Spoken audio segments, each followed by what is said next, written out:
Tere tulemast taas kord kaasa mõtlema Uncast podcastidele, saadetele. Seekord siis Reimoga koos arutame siin terve mõistuse teemal. Ja meil on hetkel siis käsil selline 4-osaline saade, kus räägime tervest ihust, tervest vaimust, tervest mõistusest ja tervest tundemaailmast. Ja täna on siis mõistuse saade ning vaimusaade on veel tulemas. Igal juhul on rõõm tervitada kõiki kuulajaid ja kaasaelajaid, nii et kui vähegi võimalik, siis soovitame vaadata ka videopilti, sest et me jagame siin ka ekraani, ehk näitame pilte ja slaide ja niimoodi, et oleks asjad arusaadavamad. Igal juhul tervitus ka sulle, Reimo. Tere, Arto. Asume asja juurde ja ma tean, et sul on palju, ütleme siis suur hulk materjali juba ette valmistatud, millest täna kindlasti tahad nii-öelda siis läbi käia.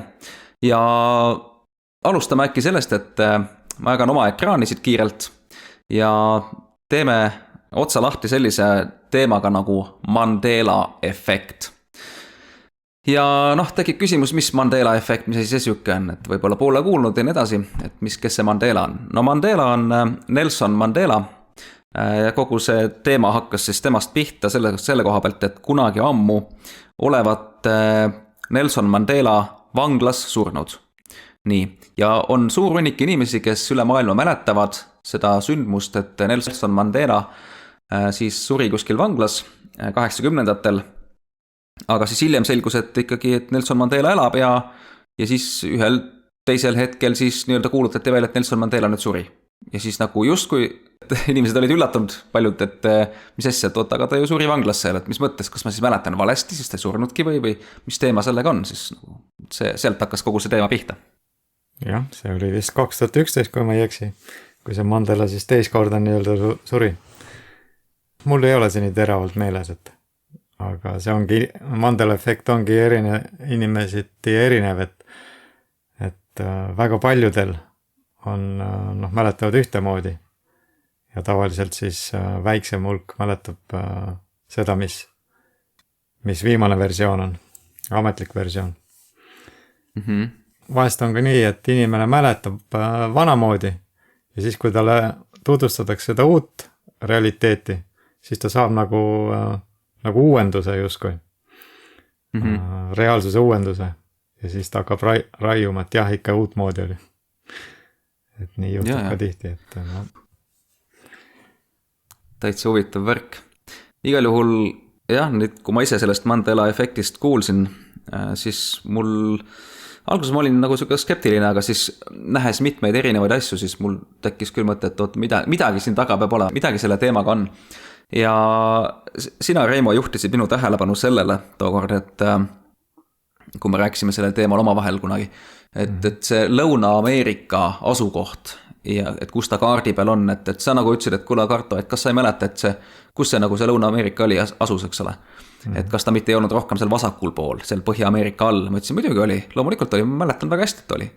Ja siis selgub vaadates erinevaid maailmakaarte täna, et see Lõuna-Ameerika on hoopiski nihkunud paremale poole, nagu päris suure maa. Ja praegult siin ekraani jagan ka ühe pildi osas, et siis siin on siis selline olukord, üks pilt sellest olukorrast, kus mina mäletan seda alumist ja Reimo ilmselt sina mäletad ka seda alumist maailmakaarti. Aga selgub, et kuidagi see ülemine on see õige kaart tegelikult. Ja mina mõtlen, et oota, mis asja, ei saa olla, et ma mäletan valesti Lõuna-Ameerika asukohta, see on nagu võimatu. Et minu meelest on loogilisem ja minu mälu järgi nii nagu seal alumisel kaardil on, et see Lõuna-Ameerika on ikka rohkem vasakul pool, seal Põhja-Ameerika all, Austraalia samamoodi on seal rohkem allpool ja niimoodi.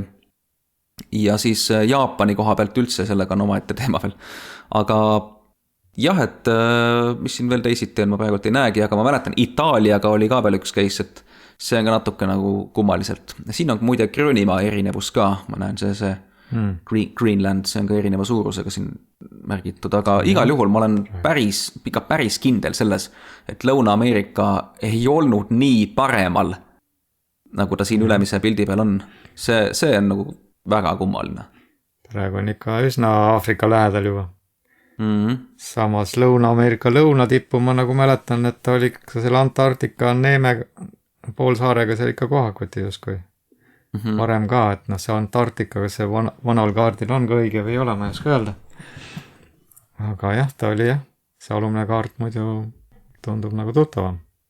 Jah, ja kui võtame korraks Google Mapsi, siis mitte, et ma 100% usaldaks seda Google Mapsi, eks ole, et siin ikkagi Google ja nii edasi, et noh, nad ei ole Arktikat siia üldse märkinud, et siin on tegelikult saared ja värgid, mida meile üldse ei näidata tegelikkuses, aga kui me vaatame kas või seda teema, kui ma võtan seda siit, siis noh, siin jah, nad on suhteliselt lähestikku, on ju, aga ikkagi see Lõuna-Ameerika on kuidagi liiga paremal. Ta on jah, liiga idas.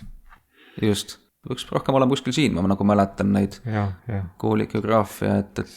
Seda mäletan ka nagu, et oli Põhja-Ameerika all rohkem. Ja see Panama kanal on praegu põhjast lõunasse, et paljud mäletavad, et see oli idast läände. Ja sellised asjad. Panama on ise ida-lääne suunal. Mäletan, paar aastat tagasi uurisin seda kaarti, tahtsin Panamatse minna. Siis ma nagu imestasin ka, et ei mäletanudki, et oli idast läände niimoodi.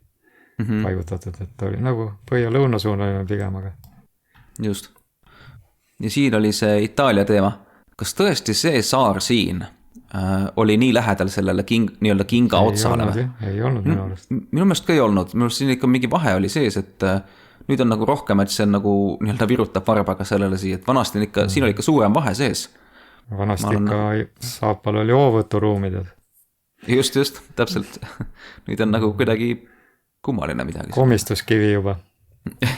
Just, täpselt. Euroopa komistuskivi Itaalia. Just. Nii, ja kus see oli siin see Jaapan? Ma nagu mäletasin Jaapanit kas natuke teises kohas või vähemalt teistsuguse kujuga. Ta praegu on Lõuna-Korea all põhimõtteliselt, ma ei mäleta sellist asja, ma ei tea. Kus ta siis ennem oli? Minu meelest oli see Jaapani lõuna ots oli ikka kuidagi põhjapoolsest kogu sellest Korea värgist, aga noh. Ei ole seal kandis käinud, ega nii kindel ei ole, aga tundub imelik. Huvitav, et Eestist ma ei tea mitte ühtegi Mandela efekti, et ma ka ei tea. Küll mujal muutuvad kohanimed, kus sa elad ja mis iganes, aga ma ei ole nagu ühtegi toodet ega tooteid ma muidugi jälgi ka poes. Tarbisikust kraami ja seda laiatarbemeediat ma samuti ei tarbi, et seal on ka võib-olla need igasugused muutused, mis nagu silma ei jää mulle. Aga kes teab, võiks siin kommentaaridesse panna, kui on mõnda Eesti Mandela efekti teab. See oleks väga huvitav. Oleks küll, jah. Neid välismaa Mandela efekt on päris palju erinevaid, eks, et kuidas siis nagu me mäletame justkui ühte varianti, aga tuleb tegelikkuses välja, et hoopis on teisiti, on ju. Et suur osa inimesi mäletab ühtepidi ja suur osa inimesi mäletab teistmoodi, et hästi kummaline, kas või see Pikachu saba. Ma olen üsna kindel, et seal oli see must, see ots oli seal lõpus ka nagu ilusti. Ta selgub, et ei ole, et on kogu aeg niimoodi olnud nagu. See on minust mööda läinud. Ja Coca-Cola, kas siin oli kriips või siin ei olnud kriipsu ja samamoodi nagu see KitKat on ju. Et KitKat. Nagu ei olnud midagi. Ja, et kas see oli sidekriipsuga KitKat või see oli ilma sidekriipsuta, eks ole. Sellised pisidetailid muidugi. Mõtled, mis seal olulist on, eks, aga lihtsalt huvitav on see, et kuidas nagu osa inimesi mäletab seda ühtemoodi ja nii. Pane neeruda, kidnis. Jaa, just. See on küll huvitav, jah. Et kas need neerud, ma nagu mäletasin, et need olid madalamal kunagi. Jah, nüüd on nad rinnakorvi sees põhimõtteliselt. Varem nad olid all, et sellepärast kogu see neerudes ei tohtinud peksta, sellepärast, et nad olid seal all ja neid sai nagu kahjustada niimoodi löögiga. Aga nüüd on nagu paremini kaitstud. Ja siin südamega on ka siin, et aga ma ei mäleta, et meile bioloogia tunnis oleks räägitud, et süda vasakul. Ma ikka mäletan, et ta oli rohkem nagu nii keskel ta nüüd ka ei olnud muidugi. Vaata see on jälle see asi, et ta ei olnud nii keskel, jah. Aga kes paremini mäletab. Aga nii vasakul ta nüüd ka ei olnud. Ta oli umbes seal kahe vahepeal, ma pigem pakuks. Aga vaata sellega on nii ka, et näiteks kirurgid, nemad peavad kõik uuenduse saama, sest muidu läheks asi nihu, kui need neerud ja südamed ja asjad rändavad seal. Ja sealt ei maksa naljalt otsida neid inimesi, kes mäletavad vanamoodi.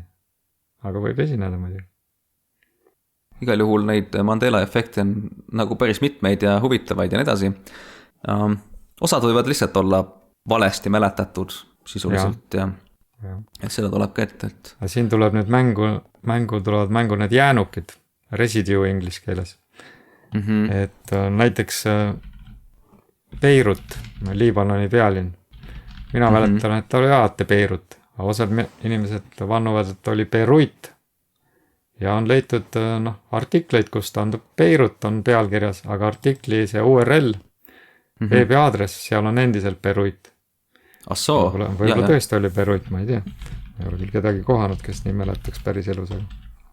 Et huvitavaid asju on nagu maailmas toimumas ja selgub, et kui nagu nii-öelda kriitilise pilguga vaadata mõnda asja, siis selgub nii mõndagi. Suur teema on seal ka piiblis olevad muutused. Näiteks kes mäletab, kes on lugenud, mäletab, kuidas tall ja lõvi lammasid ühes koos. Kui inimesed nüüd seda mäletavad, siis praegu seda enam ei leia. Jesaja 11.6. Seal üks teine loom juba. Lõvi vist on? Lõvi oli ennem. Lõvi oli ennem, jah. Nüüd on hunt. Just, okei. Kas selle või mõne teise piibli muutusega oli nii, et keegi siis väitis ühesõnaga, et see muutus on nüüd piiblis ja keegi ütles talle, et kuule, et ka selles piibli versioonis on vanamoodi.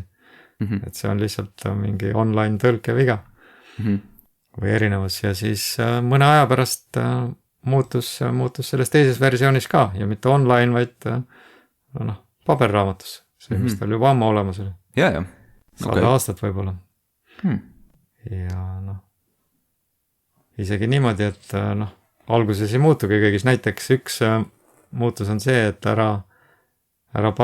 ühes salmis oli nii, et ära pane värsket veini vanadesse veinilähkritesse. Täpselt. Wineskins inglise keeles. Ja nüüd on pudelid, bottles. Ja huvitav on see, et eesti keeles on vanamoodi nahklähkrid. Just. Eesti keeles veel ei ole pudelid. Ma ei tea, äkki kunagi läheb. Ma ei tea, jah. Peab jälgima oma piiblit natukene, et kas tuleb kunagi sõna pudel sinna. Just. Ja. Aga pudelid on ebaloogiline, sest tol ajal minu meelest ei olnudki pudeleid vähemalt nende veini nagu paigutamiseks või midagi süükast, et olidki need nahklähkrid. See pudelid ei ole nagu loogiline variant isegi mitte.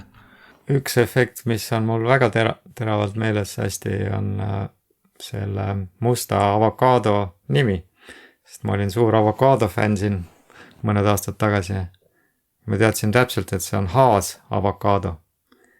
Ja see Haas nimi pärineb selle avokaado aretajalt.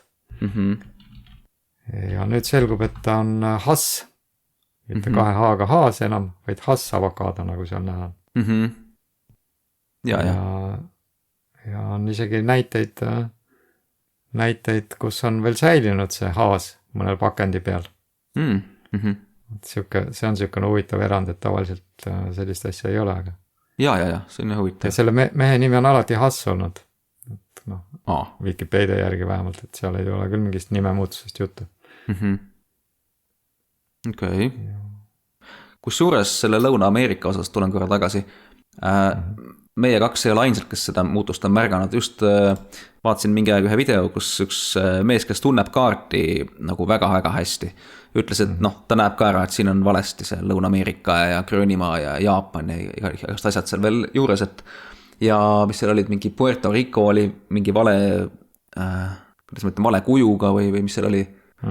Ja näiteks siis on veel see Kuuba. Kuuba on palju suurem, kui inimesed mäletavad. Ja ta on seal Florida all põhimõtteliselt juba. Varem oli ta nagu seal ida pool rohkem paremal. Aga jah, see oli siis sissejuhatuseks, ütleme siis nii. Aga see ei ole meil ainukene teema, millest me täna siin räägime, vaid mis meil, Reimo, siis veel täna jutuks tuleb? No ütleks nüüd veel paar sõna veel lisaks, et tõe kriteerium on alati praktika.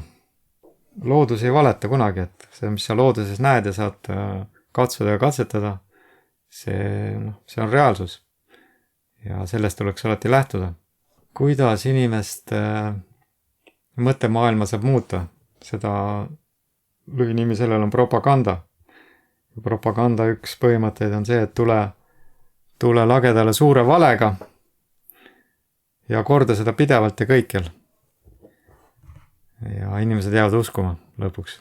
Väiksed valesid inimesed nii lihtsalt ei usu. Aga kui see vale on lausa võimatult suur ja seda, mida nooremana seda inimestele korrutada, seda parem muidugi. Seda lihtsamini nad jäävad uskuma. Kuna neil ei ole nagu sellist analüüsivõimet veel lastel ja võimalust kõike kontrollida ise. Pole ka võrdluspunkti alati, et selles mõttes. Ja.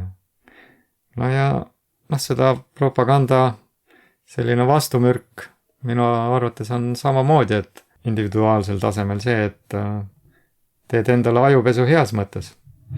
Et leiad midagi, mis kõlab tõelähedaselt ja kontrollitavalt looduses või oma sisekogemuses.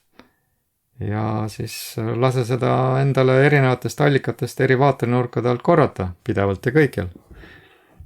Mitte ühte sama, aga erinevaid nurki ja mõtteviisi, mis siis avavad seda teemat, mis iganes teema sind huvitab. Ja võtakski käsile sellise vastuolulise teema nagu lausik maa või lame maa. Ja kui selline teema käsile võtta, siis inimesed muidugi väga õnnelikult tihti peale ei ole. See tundub nagu selline absoluutselt ajuvaba teema, et naerdakse kohe välja, et mis lamemaalane. Et praegu ametlik teooria on see, et maa on 3. planeet päikesest, kosmoses päike on vaid üks paljudest päikestest. Tähed taevas on lihtsalt kauged päikesed. Maa on vaakumis olev atmosfääriga pall, mis kihutab ümber päikese. Samamoodi teised planeedid, mida me täpikestena taevas näeme. Ja reaalsus on see, et see päikesesüsteem ise ka ei püsi paigal, vaid päike tiirutab ümber galaktika keskme. 100 000 kilomeetrit tunnis. Ja galaktika omakorda ilmselt ka veel liigub. Ja maa kiirus ümber päikese on huvitav, miilides väga huvitav, 66 600 miili tunnis. Huvitav number, jah? Ja siis, kui hakata lausikust maast rääkima, siis inimesed kujutavad midagi sellist ette, et kõik teised planeedid siin kosmoses on ümmargused, ainult maa on lapik ja kuidas see asi toimib, et see on naeruväärne. Et siuke pannkook kuskil kosmoses umbes. Et umbes, et kus on serv ja kuidas vesi alla ei kuku ja aga see ei ole siis see, millest meie räägime, et lausik maa ei asu esiteks kosmoses. Maa minu visiooni järgi on kõik, mis olemas on. Kogu universum on maa ja ta on mõõdetavalt tasapinnaline. Kui mere kohal mõõta näiteks. Ja see maakaart ei ole ka selline kaart siis kosmoses, nagu see koolikaart on. Seesama. See ei ole nagu maakaart, millest enamus teemauurijaid lähtuvad. Ja siin on üks kaart, mis väidetavalt siis 1907 aastal avaldati ühes Hawaii ajakirjas, mis olevat siis olnud 1000 aasta vanune Jaapani kaart, mida olevat põlvkondade vältel säilitatud. Selle keskel on siin Põhjapoolus, see on siin paremal pool on Põhja- ja Lõuna-Ameerika, siin üleval on Aafrika, Euraasia, Austraalia ja väljaspool siis, Antarktika on siis ringis siin ümber, mitte siis kera lõunaosas asuv kontinent, vaid suur perimeeter, mis siis piirab maailma ookeane. Et meie maailm ongi siis nagu põhimõtteliselt asub noh, ookeanid võib siis ette kujutada nagu tiigina. Et sa ei saa maailma servalt maha kukkuda, sellepärast noh, sama vähe saad sa maailma servalt maha kukkuda, nagu sa järve kaldale jõudes saad järvelt maha kukkuda. See maa lihtsalt läheb edasi ja me ei tea, kui kaugele. See on kõik lahtine.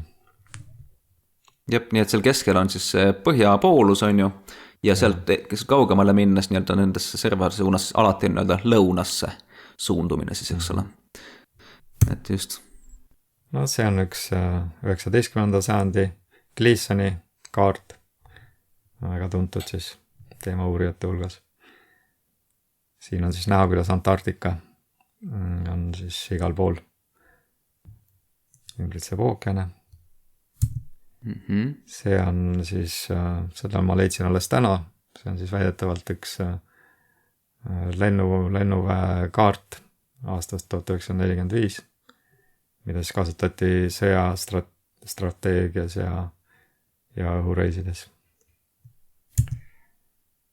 Siin on veel üks, mis näitab siis, et alati on ükskõik kuhu sa liikuma hakkad, lõpuks jõuad sa lõunasse.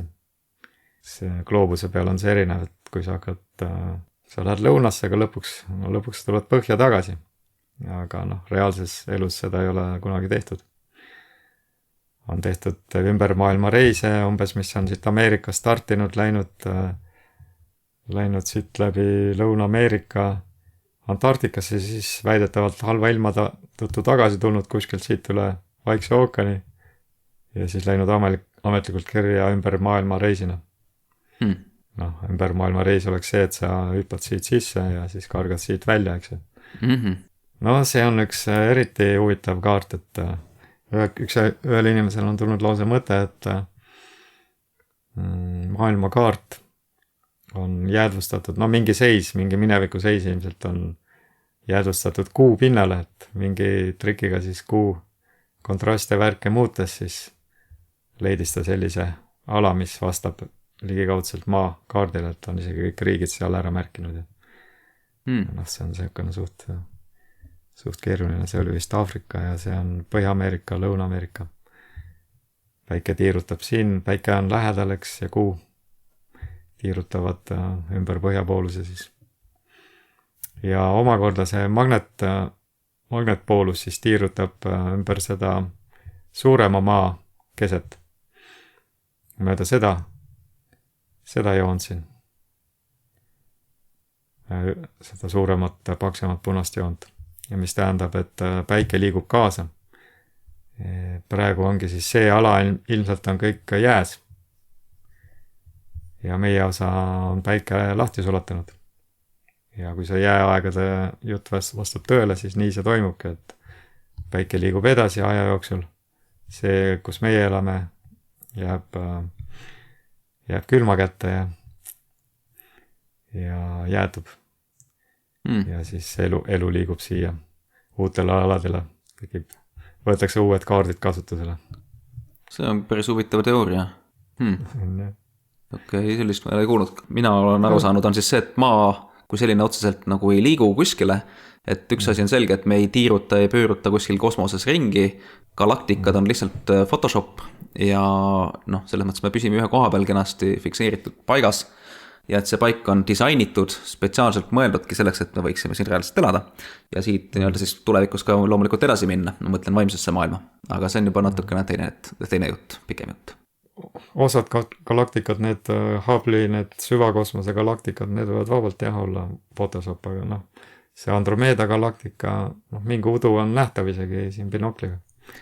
Jah, see on udu, aga ta tõenäoliselt ei ole valgusaastate kaugusel olevad mingisugused tähed, vaid see võib olla väga lähedal, madalal all olevad mingisugused plasma, energia, sellised asjad. Me ei tea, mis need tähed täpselt on, kui kaugel nad on.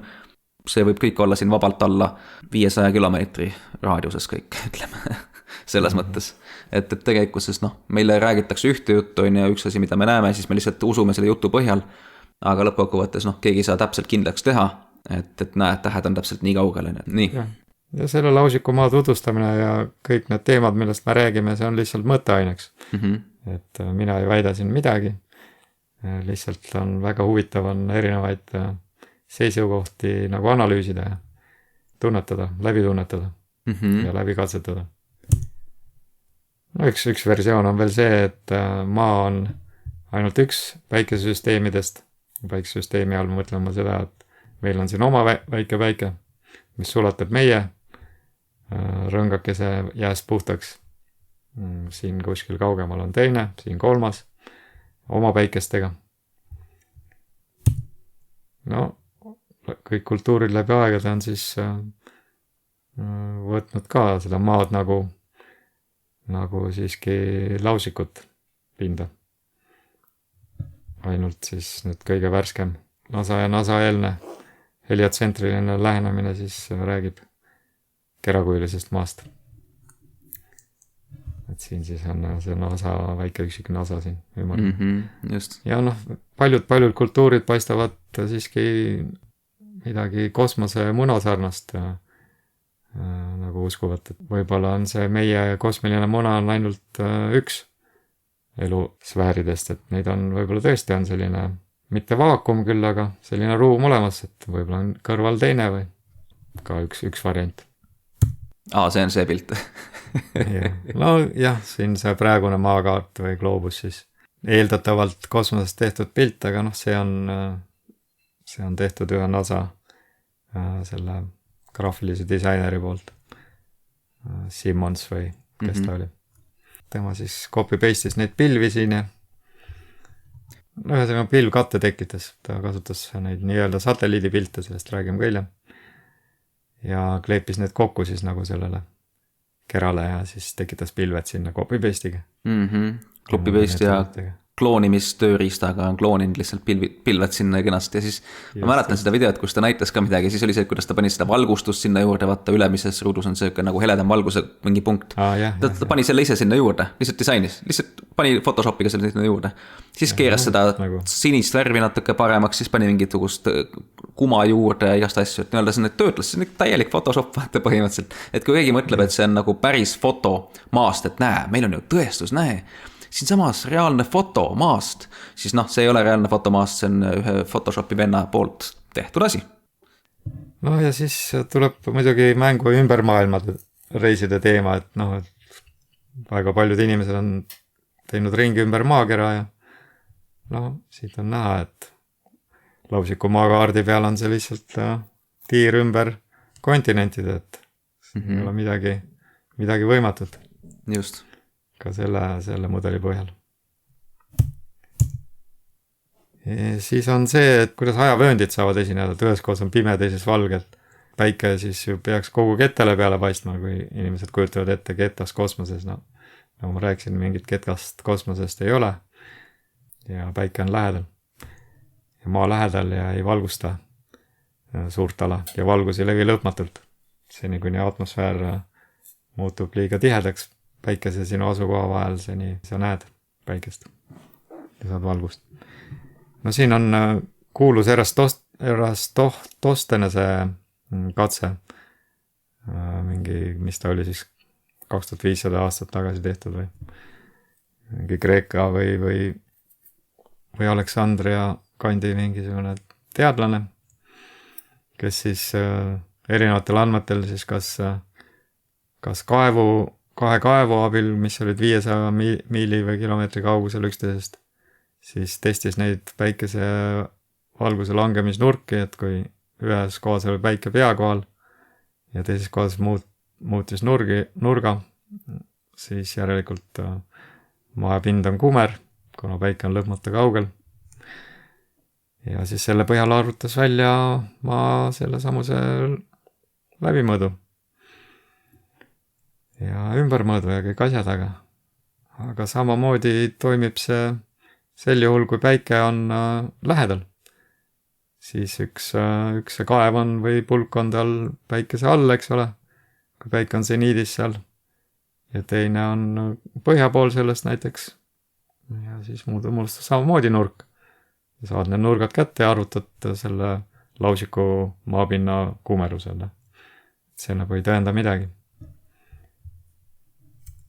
Ja noh, ise küsimus on see, et kus see 2500 aastat tagasi see Erastostenes siis nagu eeldas, et päike on nii kaugel, nagu ta praegu on. ja need kiired on paralleelsed.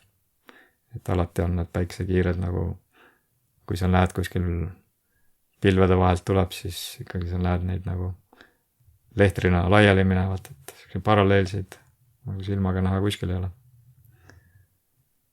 See sõltub muidugi võib sellest ka, et sinu asukohast, et need, mis lähevad nagu teise nurga all eemale, et noh, tunduvalt suurema nurga all, aga ikkagi, et see nagu päris ei ole see seletus.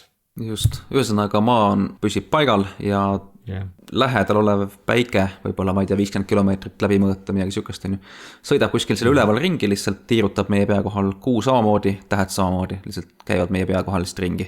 Vahepeal sõidavad kaugemale nii-öelda lõuna poole, et ütleme näiteks päike läheb sinna rohkem lõunasse, tiirutama nii-öelda teeb pikema tiiru, et siis meil on talv, Austraalias on suvi ja nii-öelda nende peade kohal on siis päevasel ajal, eks see päike rohkem ja siis ta sõidab tagasi meie poole, eks ole, siis on seal talv ja meil suvi, eks.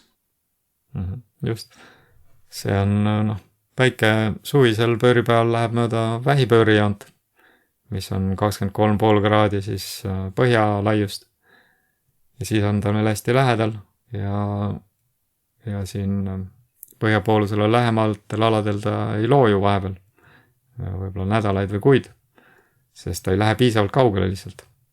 Ta on üle põhjapooluse jääb siiski veel nähtavaks. Jep. Ja päikese allaminek nii-öelda, loojumine, see on lihtsalt see sama, kui sul lennuk läheb ühtlasel kõrgusel eemale, et lennuk samamoodi lõpuks loojub nii-öelda üle horisondi. Täpselt perspektiivi küsimus, jah. Just.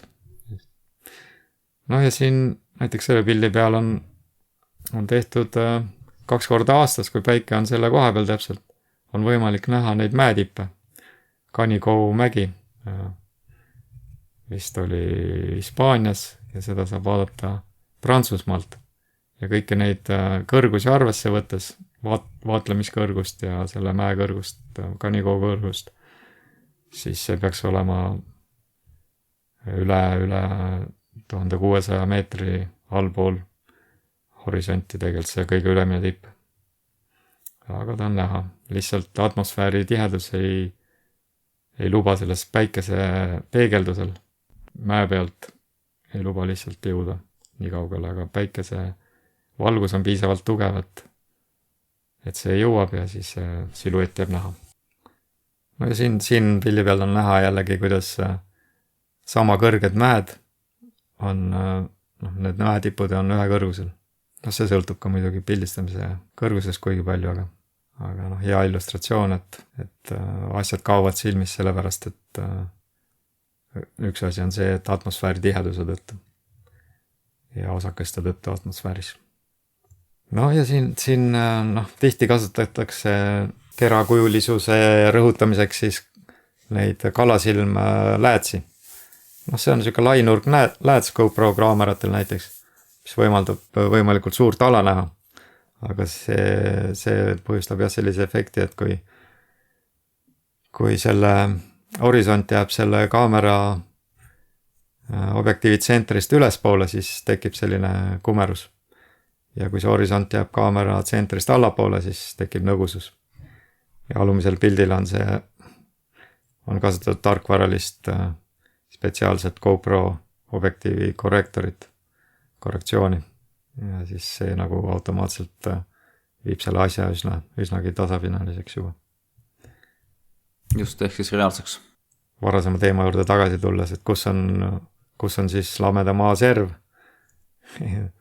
Sama hästi võib küsida, kus on kosmose serv, et see olevat ka universumi serv, et see olevat ka lõputult paisuv, aga kuhu ta paisub, eks ei kuhugi. On vastus, kus on maa lõpp. Mingilt tasemelt minu seisukohalt muutub see asi nagu simulatsiooniks ikkagi, et sa ei saa enam selle vana tavalise füüsikaga nagu enam edasi mõelda lihtsalt. Muutub see asi selliseks huvitavaks, kui hakata väga kaugele mõtlema. Jep, eks palju asju on jah, mida me ei tea ja muidugi lõppkokkuvõttes kõik me ei peagi teadma ja teatud asju, see polegi tegelikult väga olulised või elu muutvad.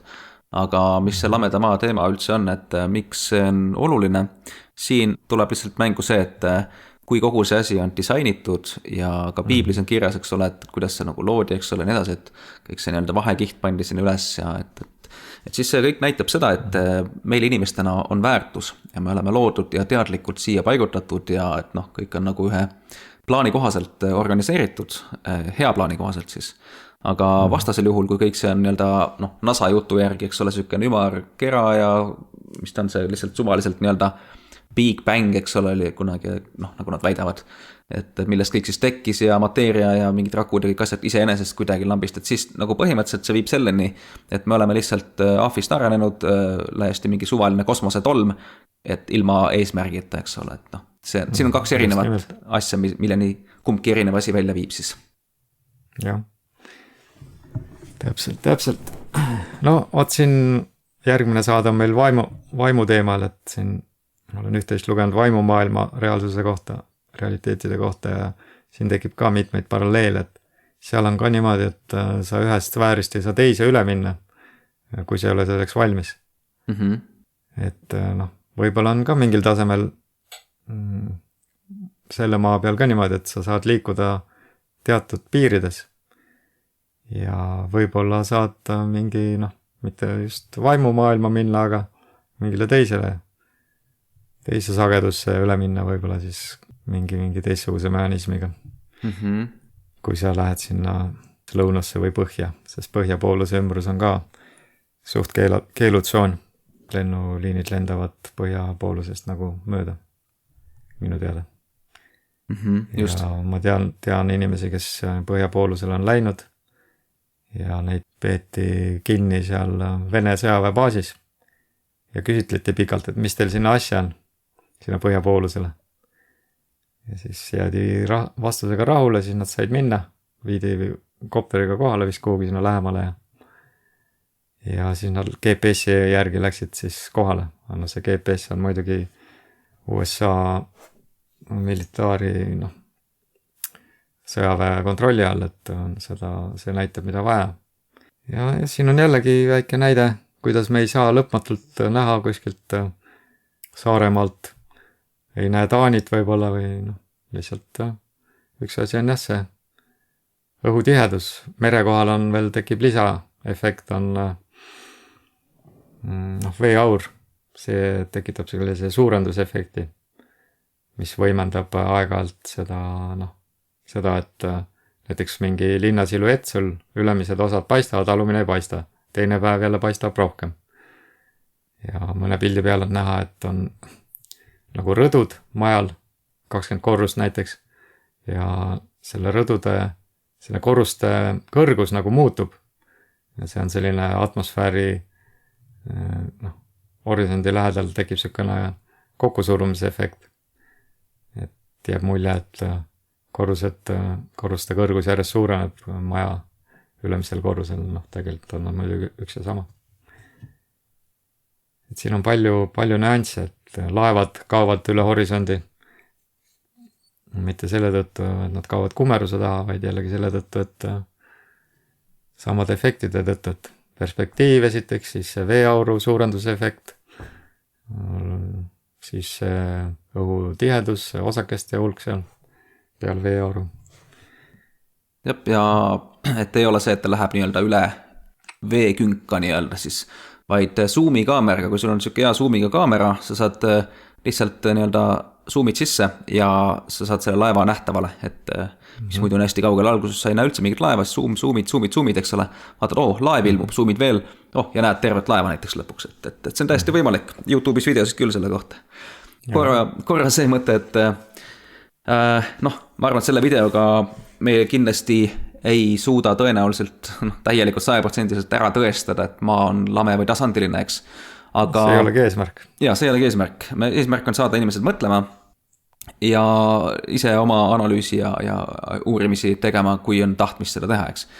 Et lõppkokkuvõttes mina näen seda, et pigem rohkem tõendeid ja nii-öelda uuringuid ja asju viitab sellele, et maa on pigem seisev, selline tasandiline ja mitte selline nagu siis NASA ja need kosmoseagentuurid meile väidavad ja nagu meile koolides on õpetatud. Ja seda mõõdetavalt. noh, seisab ta kindlasti, lame lausik on ta nii pikalt nagu on iganes, kus iganes on mõõdetud, kuhu igale poole me ei pääse. Aga noh, nii palju kui saab, inimesed on mõõtnud, näeme ikka väga kaugele üle mere. Väga erinevaid katseid on tehtud siin aastate jooksul. No ja siin on ka üks näide, et kuidas peegeldaks päike kumera maa peal sellise punktina ja lausiku maa peal siin keskmise pildi peal on näha, et tekiks niisugune pikk peegeldus, täpselt nagu reaalsuses. Ja siis veel näide perspektiivist. Ja on tehtud isegi selliseid näiteid, et on pandud mingi, ütleme nagu ehituspood mingi või ladu, et kus on hästi suur kuskil Ameerikas ja lage põrand on seal, muidugi loodist tehtud seal. Ja pandud seal telliskivi näiteks maha ja kaamera siis põranda lähedale ja viidud see kaamera eemale järjest, siis see telliskivi hakkab ka kaduma sellise maalähedase perspektiivi tõttu nagu alt. Ülemine osa jääb näha. Lõpus kaob päris silmist. Aga sinna teine telliskivi peale panna, siis see teine jällegi paistab. Et noh, kumerus seal ei ole, kõik on loodist tehtud. Noh, võib küll argumendiks öelda, et noh, et järgib maa kumerust, eks see asi sellega. Aga see nagu ei ole väga tõsiselt võetav minu arvates. Et see põrandad on ikkagi tasapinnaliselt tehakse. Isegi nii, et sisse zoomides, kui seda nurka muuta ja kaamera asend jääb siiski vastu põrandat, see on võimalik seda alumist telliskivi uuesti näha. Et see efekt on ka veel, et see oleneb sul sellest kaamerast ka veel. Ja silm on ka muidugi läätsekujuline, silmal on samad põhimõtted tihti peale. Siin on ka, et see sild näiteks siin ei lähe mitte, igaüks saab aru, et see sild ei lähe suure nurga alla, vaid ta lihtsalt perspektiivi tõttu tundub sellesi, et ta on ikkagi horisontaalne. Jep, samamoodi päike, kui ta sõidab lihtsalt kaugemale meist, siis samamoodi tundub nagu, et ta läheb alla, aga tegelikult ei lähe alla, ta läheb lihtsalt kaugemale, sõidab eemale.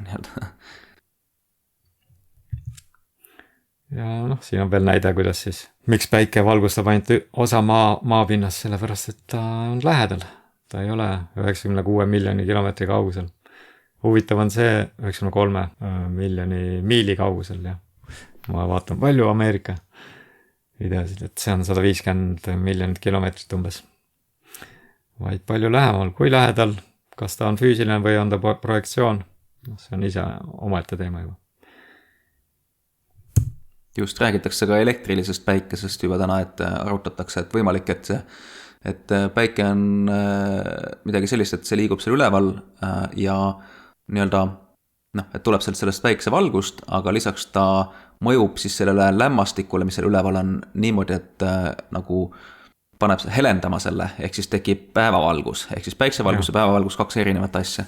Aga mis see päikese lõpuks on, võib-olla see on üldsegi lihtsalt läbi klaaskihtide tekitatud mingisugune efekt, et noh, ma just täna vaatasin ühte videot sellel teemal ja seal nagu tekkis lisamõtteid sellel teemal veel. Ühesõnaga, teooriaid ja variante on, et täpselt me ka praegult ei tea. Jah, eks me jagame Telegramis kommentaarides seda materjali, kes huvitub ja uurib. Ja keelt valdab eesti keeles nüüd nii meeletult ei ole. Telegrami ees leiab üht-teist. Pane aga lame maa sisse ja tuleb artikleid. Küll sealt leiab, jah. No, järgmine teema, see maa liikumine.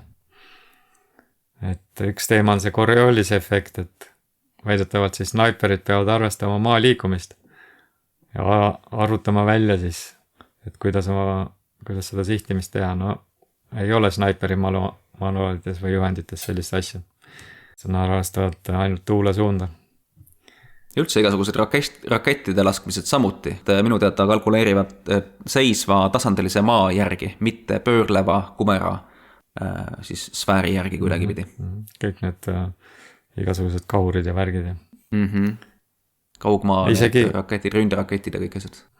Ja isegi nii, et lastakse otse üles kuul kuskilt kaurist või relvast ja kukub alla samas kohas enam. Vahel isegi täpselt torusse, ma olen kuulnud. päris hea. nii et natuke kehvasti selle Corioolisega. ja siis aga huvitav on see jah, et kui sa lähed õhupalliga tuulevaiksel päeval üles, siis sa maandud enam-vähem samasse kohta. et kuhu jääb see Corioolis siis?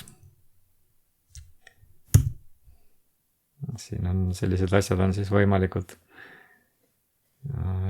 minu arvates ainult liikumatul maal, mitte pöörleval ja tiirleval keral vaakumis, sest alati selline nurkliikumine on alati kiirendav ja sul ei ole võimalik sellist asja tekitada. kui sa oled näiteks bussis, mis sõidab mööda ringrada läbimõõduga 200 meetrit näiteks. sa ei pane sellist asja posti naljalt. no gravitatsioon, Newton, gravitatsioon ja siin on üks materjal, kus Newton ise ütleb, et ärge minule seda gravitatsiooni juura küll omistage, et see on üks paras absurdsus, et kehad tõmbuvad üksteise poole lihtsalt massi tõttu. kes soovib, see siis paneb pausi ja loeb. no siis on veel vaakumi teema. et vaakum otse atmosfääri kõrval, et sihukest esiteks ei ole looduses kusagil minu teada vaakumit. Sihuke ütleminegi on, et loodus ei salli tühja kohta. ja et gravitatsioon hoidvad seda õhku siis maa lähedal ja tekib kihistumine. no seda tuleks demonstreerida vaakumkambris, et võtta näiteks üks kõrge kaanega kast.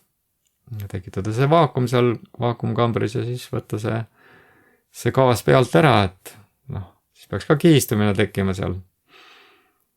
et siin on veelgi, maa lähedal see peaks olema veelgi tõsisem, et sellel vaakumil seal kambris peaks olema veelgi keerulisem seda vaakumit seal kastis kätte saada, kui siis seal kosmoses, kus on hõre õhk on üleval. aga seda muidugi ei juhtu, rõhud ühtlustuvad ja kogu moos. Jep, et sihukest asja nagu vaakumit, et sihukest tühjust polegi üldse olemas. Kogu ruum on täis alati midagi, et see on nagu päris selge. Mina näen, et see on nagu pigem loogilisem variant, ehk siis jah, sellist mingit kosmose vaakumit ei ole olemas, sellist, nagu meil on räägitud kuskilt. See nagu ei klapi kuidagi minu arust ka. Tulles tagasi gravitatsiooni juurde veel, et tekib siiski küsimus, et kui gravitatsiooni ei ole, mis see tähendab, et lihtne demonstratsioon, viskad midagi lased midagi käest kukkuda ja see kukub maha, kukubki, kui ta on õhust tihedam. Ja ei kuku, kui ta on õhust kergem, vähem tihedam.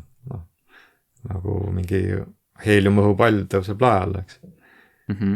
Ja münt kukub sul maa, kivi. Samamoodi seda tiheduse rolli võib näidata ka nii, et viskad 2 kivi ja 2 tennispalli viskad vette. Kivid vajuvad põhjas, nad on veest tihedamad, tennispallid jäävad ujuma. Ja igaüks läheb nagu oma keskkonda, et tihe läheb tihedasse keskkonda, vedel läheb vedelasse keskkonda, sükene rohkem nagu hõredam, nagu näiteks õhk, eks ole, läheb oma keskkonda, tekid välja kihid, eks ole, tekivad. Igaüks paikneb oma kihis ja kui ta on nagu, nii-öelda ongi kivi näiteks, siis ta langeb sul nagu nii-öelda sellest õhust läbi, eks ole, ja liigub oma tasandile nii-öelda, et sinna, kus on nagu teised kivid ja asjad, eks ole, et see on nagu loogiline. Ja kui sa lähed kõrgemale, ütleme siis kilomeetrite osas, lähed nii-öelda siit hapnikualast välja, siis õhk läheb hõredamaks, nagu räägitakse, mäestiku õhk ja kõik muud.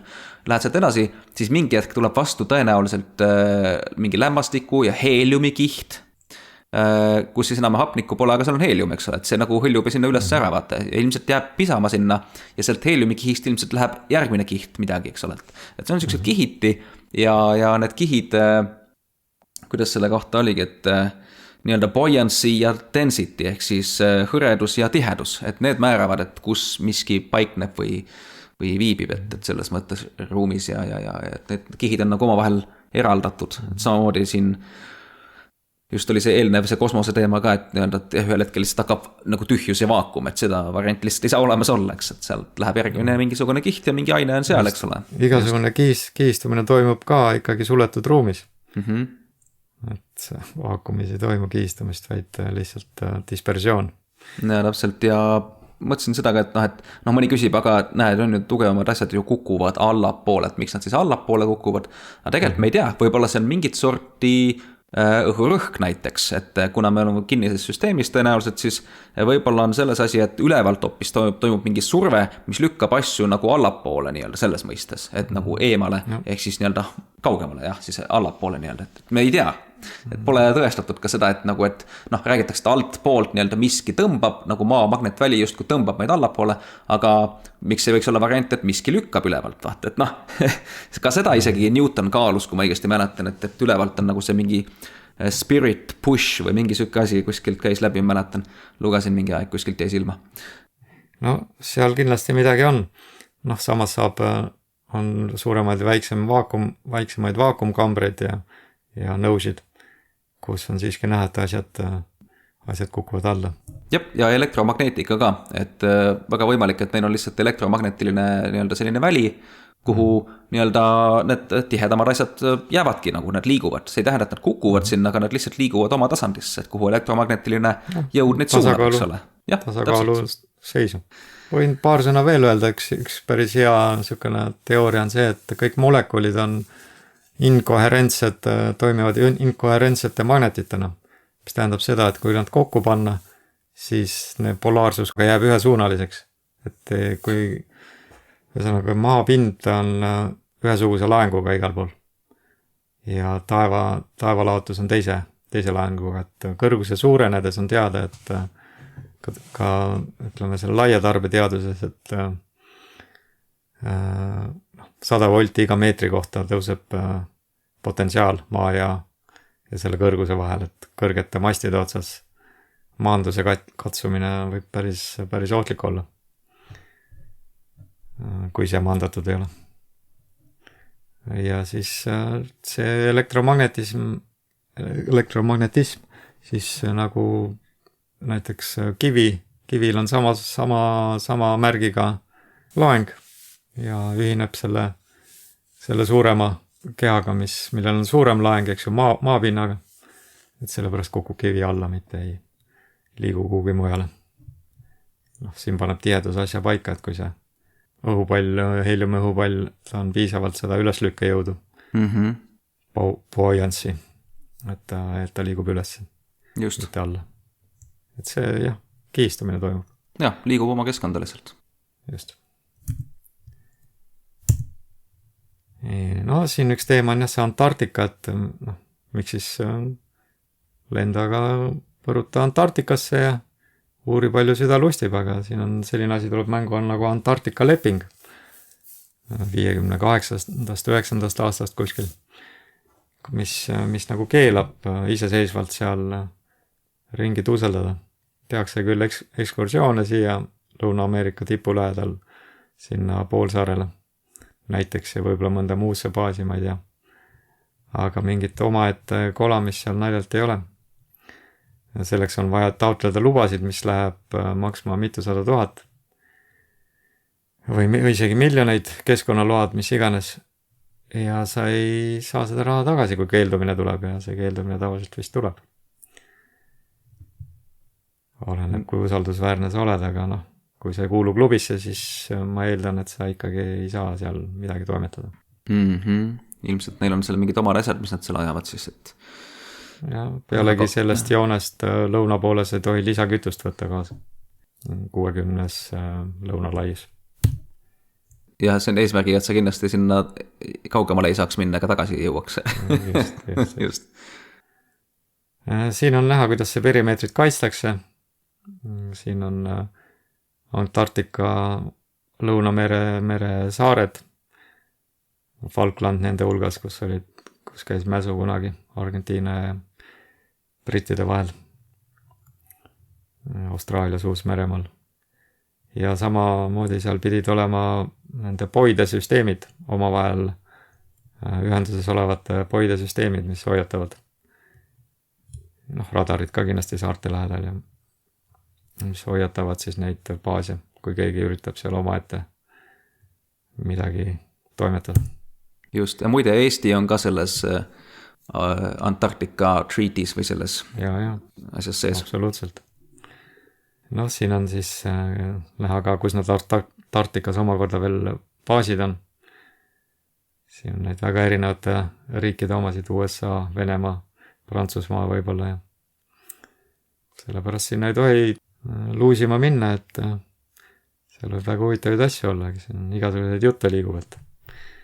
et on seal mingid soojealasid ja sealt edasi on mingisugused järgmine päike võib-olla hoopis, mis käib sama pooluse ümber, kus meie päike, aga lihtsalt kaugemal ja sellised, noh, tihti räägitakse ka maailma servast, noh, see on siin see Antarktika jääplatoo serv siin. no räägime kuu maandumisest, see on huvitav teema. et see selline asi siis maandus kuul kunagi väidetavalt. kui siin sisse zoomida, siis on see päris huvitav vaatamine. siin ikka on igasugust jõupaberit ja hõbepaberit ja mingisuguseid vardakesi ja korralikult kokku klopsitud mingisugustest suvalistest asjadest. see on ametlik NASA pilt, selle leiab NASA lehe kaudu minnes, et ma olen seda isegi teinud. mees toimetab, vaat kui puhtad need jalad tal on, see maandus, et see tüüs on all, mis kõik, mille abil ta maandus, eks ju, raketi mootori abil. ja huvitav, nii puhas ja läigib. just, ja huvitav on see, et kuu ei helenda. ei helendada eriti midagi, ükski kaamera ei suudaks seda pildistada, kui ta nii hele oleks, nagu ta siia paistab, et ta läheb ju lähemale minnes järjest heledamaks. täpselt nii. Varjud on eriti põnevad seal. Prosektor. Stuudiovärk, jah? ja siin on ikka, kuu peal on igast pulli leiab, kui hakata vaatama. see ei ole ainuke, aga noh, siin näiteks muuseumis on Neil Armstrongi see skafander ja selle tald on hoopis erinev pildist kuu peal selle saapa jäljest. just. see, kuidas NASA oma nende kosmosejaamadega ja siis kuu peal käimistega ja igast asjadega vahele on jäänud, neid videosid on küll, aga need on nii humoorikad, lihtsalt soovitan vaadata, need on tõesti, need on head. niimoodi jäävad vahele selliselt. aeg-ajalt on näha need trossid ka, mille najal nad seda mängivad, seda väga poolkaalutus seal. siin varjutuste teema hetkeks võtaks käsile, et noh, sellised graafikud on, et kuidas tekib, miks see kuuvari on nii pisikene maa peal, et lihtsalt see päike on nii palju suurem ja aga no inimesed unustavad ära seda graafikut vaadates, et maalt vaadates on kuu ja päike ühe suurused. et see kuuvari peaks olema sama suur nagu see kuu ametlikult on, mingi 1000 kilomeetrit läbimõõduga või 3000 või mis ta oli, mis iganes. ja mis iganes just. siin nad põhjendavad seda, miks see kuu peal on täielik maavari ja maa peal on kuuvari on ainult siis paarkümmend või 100 kilomeetrit või midagi sellist, 50. ja siis ülejäänud see vari olevat nagu siuke poolvari. noh, tegelikkuses sellist asja muidugi ei ole, et noh, kui on päike osaliselt varjutatud, siis ta ikkagi valgustab ikka üsna hästi, et see on õhupallide kaameratega on filmitud seda. ei ole suurt mingit vahet näha. siin mingit poolvarju ei ole näha, ainult see päris täisvari, mis on siis 50 kilomeetrit läbimõõduga, midagi sellist. et mujal on ühtlaselt hele. no vaatame siis kosmosevärki veel natukene. et jah, siin üks NASA astronaut ütles, et me kaotasime selle tehnoloogia ära, millega kuu peale minna. ja vahepeal siis saadavad igasuguseid kulgureid sinna Marsile, tead. autost rääkimata. just. mida see Elon Musk saatis sinna, aga vist pidi mööda minema nüüd. kui ta seal oleks legendi järgi. muidugi saatnud ta sinna midagi. siis on üks huvitav teema, on see rahvusvaheline kosmosejaam. et see olevat siis 400 kilomeetri kõrgusel. siin on näha pildi peal, kuidas on pildistatud seda kuu taustal. väike niisugune vari või siluett. ja parempoolsel pildil on siis pildistatud lennukit. ja siin all on siis võrreldud nende mõõte. et need mõõdud on üsna ühesuurused. üks on ainult mis ta siis on, 400 ja 10 kilomeetrit, üks 40 korda kõrgemal üksteisest, et ei mängi kokku kuidagi see teema. ei mängi kokku. Ei tohiks nähagi olla põhimõtteliselt seda kosmosejaama sel juhul. No ja seda kosmosejaama on nähtud südaööl ka, väidetavalt 400 kilomeetri kõrguselt maast, eks ju. Mis tähendab seda, et päike on täpselt kerakujulise maa taga, eks ju. Ja see valgus ei saa kuidagi sinna kosmosejaama peale sattuda. Nagu ometi on näha teda pikalt. Ja isegi kui peegeldaks päiksevalgust temalt, siis seda on horisondile tihti näha, kuidas ta liigub. Aga peegeldus oleks ainult üks vitsatus. Just. No, ja on mingit siseinfot, et seda ISS-i mängitakse siis mitme erineva pommilennukiga, millel on mingid LED-tuled alla pandud. No, võimalik. Ja siin on ka näha selle kosmosejaama ja teiste satelliitide trajektoorid selle Mercatori kaardi peal ja siis selle Lausikumaa kaardi peal. See Lausikumaa oma on kuidagi tundub nagu loogilisem, kuidas nad siin ringis tiirutavad, aga kui see siis kui gloobusel üle kanda see ülemine võib-olla ka klapib enam-vähem, aga illustratsiooniks siin. Veel seda, et ei ole võimalik näha seda kosmosejaama. Sama suurt kosmosejaama palju kaugemalt kui seda lennukit, mille sa väikese täpina näed 10 kilomeetri kõrgusel.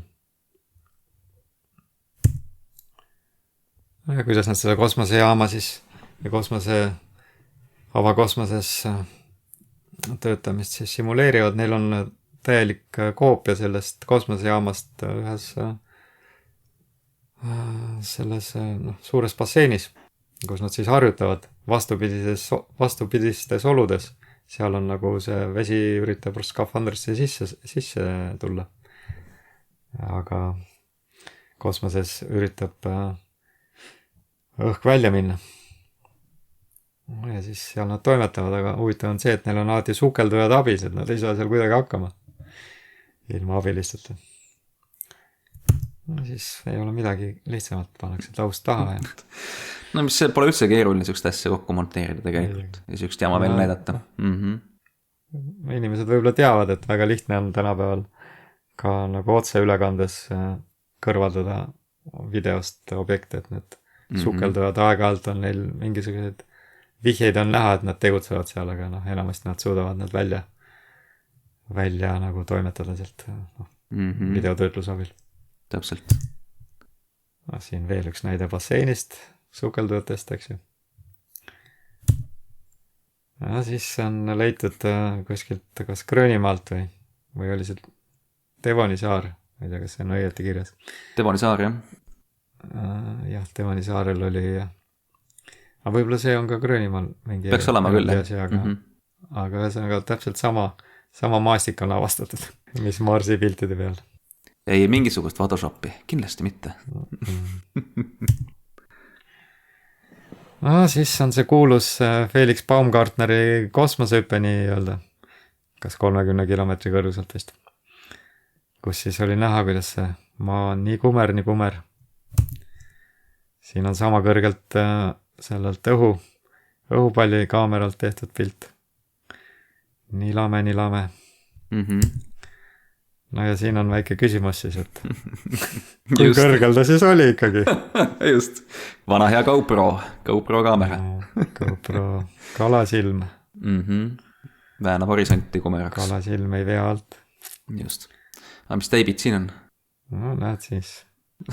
Tee otsing Satellites in Space ja saad selliseid algkooliprojekte jälle näha. Küsimus on, kes või mis tegi foto sellest Satellite'ist? Ja samamoodi kui käisid kuu peal nii-öelda jutumärkides, eks, et siis kes see filmis seda äralendu, et kuidas nad selle videomaterjali kätte said sealt kuu pealt pärast vaata, et nagu kes see filmis? Seal kaamera keeras üles, kui see startis see moodul seal, et mis kaameramees sai.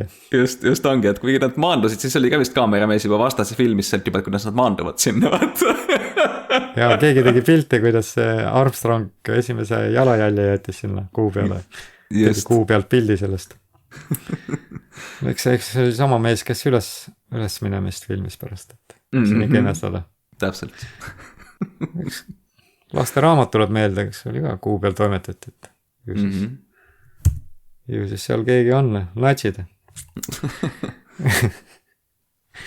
siin on siis nagu päris asjad ja siis õnnetu arvutigraafika seal all paremal nurgas.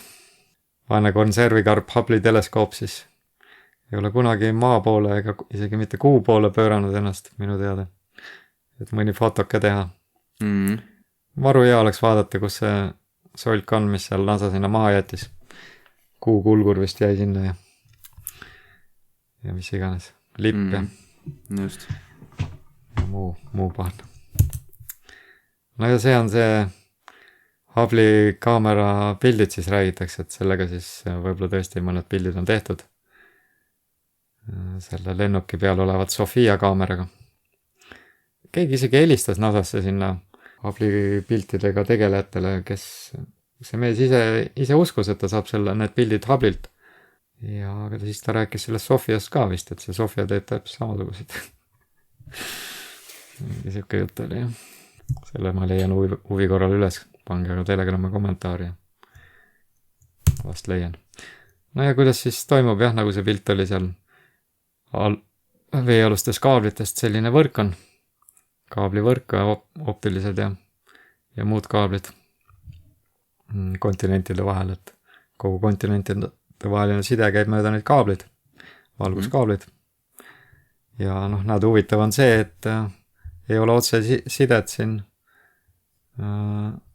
näiteks Aafrika ja Austraalia vahel, et ja Austraalia ja Lõuna-Ameerika vahel, et seal kerakuilise maa peal peaks see olema nagu iseenesest mõistetav, aga lausiku maa peal on see väga pikk maa, et seal kaardi peal jooksevad nad otse siiski. Ja, nagu nende lennu trajektooridega sama teema, et lõunasel piirkonnas, et seal võiks olla need trajektoorid täiesti teistmoodi, nii-öelda kui maa oleks pall, siis asjad oleks päris palju teistmoodi seal just lennu trajektoorid osas, aga ilmselgelt see ei ole nii, et siis järelikult maa ei saa olla söke pall. Veid ma näitan ka varsti.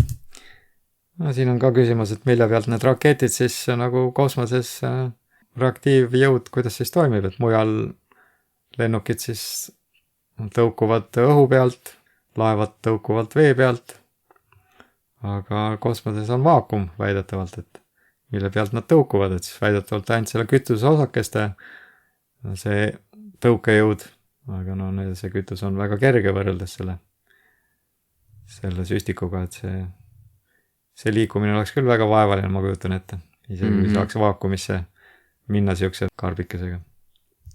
Täpselt. Ja siis on näha need NASA stardid. Arvatakse, et nad suunduvad sinna Floridast Canaverali neevelt siis otse Bermuda kolmnurka, millest juba juttu oli. Just lihtsalt vette, lastakse need kuskile sinna vette. Sellepärast see Bermuda kolmnurga jutud ongi, et laevad ja lennukid sealt eemal hoida, ja oleks hea koristada. Täpselt. Sest need raketid, see on ka, seda ei hakka praegu lahkama, aga raketid on lihtsalt rakettmootoriga need suured õhupallid, nagu need laste õhuloosid enam-vähem. Heliumi õhupallid põhimõtteliselt siis või? Jah, rakettmootoriga, et nad lihtsalt teeksid väikse lennu sellise. Kui tuul on õiges suunas, siis lähevad sinna ja ongi korras. Sellepärast need süstikud vaata keerasid vanasti alati. See raske osa siis keeras alla, kui nad tuul hakkas kõrvale puuma. Just, ja mingil kummalisel kombel NASA on, ja seal vist need on ühed suuremad heeliumi kasutajad ja kokkuostjad. Ja, võt see teemani täna väga ei jõua, aga piltidega, aga jah, kõik need satelliidid on lahendatud nende tornidega, kaablitega ja samuti kasutatakse siis neid, kus neid ei ole, kasutatakse õhupalle ka. Õhupallide, videosid pilt on küll, et kuidas NASA laseb neid 4 tonni on seadmeid küljes. neid õhupalle üles. Muidugi, see on ju palju odavam ja lihtsam ja nii-öelda turvalisem ka, et nagu saab asju paremini hallata ja korraldada, et selles mõttes. Et need õhuvoolud, mis üleval käivad, need on suht stabiilsed ja saad neid üles-alla lasta võib-olla seal midagi reguleerides ja siis võib-olla siis piisavalt kõrgel panna ühe koha peal seisma, mis iganes, et tunduvalt lihtsam minu arvates kui vaakumis seal ümber maa lasta kukkuda mingitele asjadele. Kosmoseprügi, kunagi rikku ühtegi satelliiti, vahest arva mõni naljalugu on, kuidas auk tuli läbi kosmosejaama seina ja siis keegi hoidis näpuga kinni seda. Päris jah. Et õhk välja ei läheks vaakumisse, lõputusse vaakumisse. Pani näpu ette. No jah, veel süstiku teemast, et seal olevat 86. aastal olevat siis 7 inimest hukka saanud. Kummalisel kombel leiti 6 nendest ülesse, töötamas ülikoolides ja mujal. Mõned sama nime all, aga nad siin mängivad, esinevad oma kaksikvendade või õdede nime all. Ja nad ei olnud, ükski neist ei olnud läinud oma kaksikõe või venna matusele tookord. Ehk siis ühesõnaga teema selles, et avalikkusele räägiti, et need inimesed surid ära, tegelikkuses need ei surnud, vaid elavad oma elu kuskil mujal edasi. Jah, see on nagu ka muude teemadega üsna tavaline. Ma ei jõua igal poole sukelduda, aga ütlen nii palju, et David Bowie näiteks üks päev peale oma surma esines televisioonis teise inimesena, täpselt sama nägu ja rääkis ka ja David Bowie'st seal. Mingisugune muusikaprodutsent või keda ta mängis seal.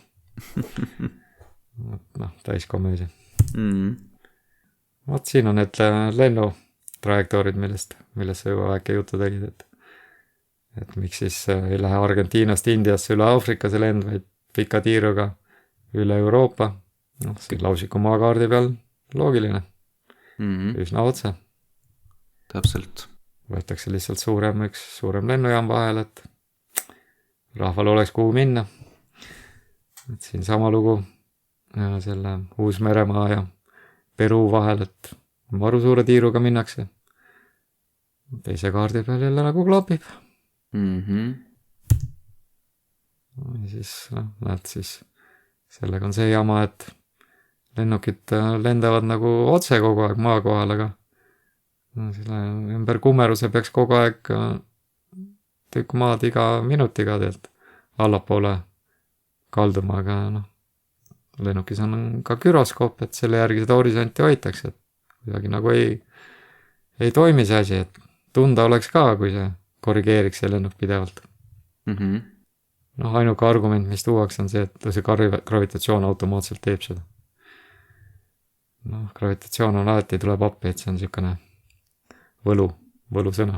Võluvärk ja niisugune laisa inimese vastus tegelikult, sest mulle tukkab juba tunduma, et gravitatsioon on enam-vähem iga nähtuse jaoks nagu mingi põhjendus, et ala miks see nii-öelda Big Bangi siis juhtus, eks ole, see teooria, et räägid, gravitatsioon. Loomulikult, ikka gravitatsioon.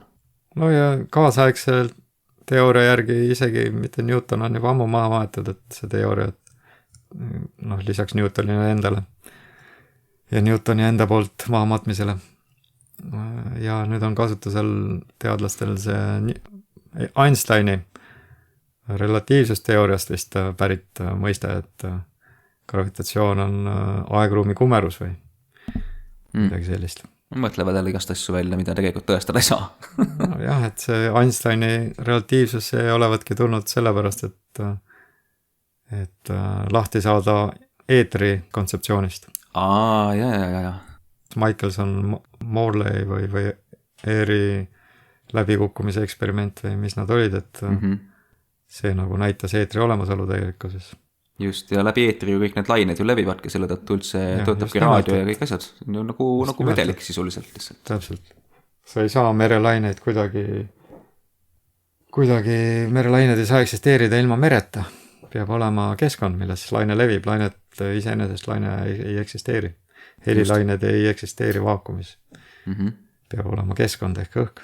Jah, see keskkond peab hakkama lainetama ja võimaldama mingit liikumist, eks laineid, jah. Elektromagnetlained peavad liikuma elektromagnetkeskkonnas, eetris.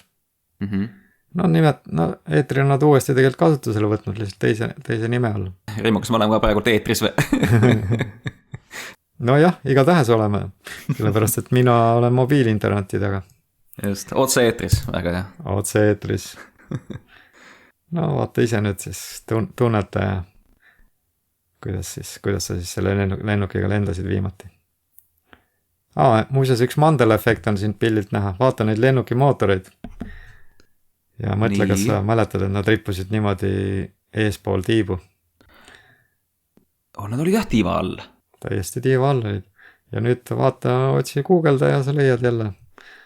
Kõik mootorid on niimoodi nüüd. Veel üks näide.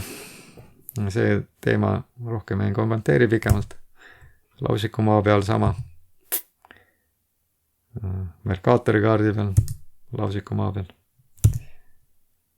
No ja siis väike lõpu spurt, et siin Obama miskipärast mainis lausikut maad mitu korda ja ka juhtis tähelepanu Flat Earth Society peale alati, mis muidugi ei ole koht, kuhu tasub minna. Nemad väidavad, et maa liigub ülespoole, et gravitatsioon tekib seetõttu, et maa liigub ülespoole kiirendusega 9,8 meetrit sekund ruudu kohta. Jamps. Ja seal samas all selle ÜRO VAP lausiku maakaardiga. Jagatud 33 vabamüürlussektoriks.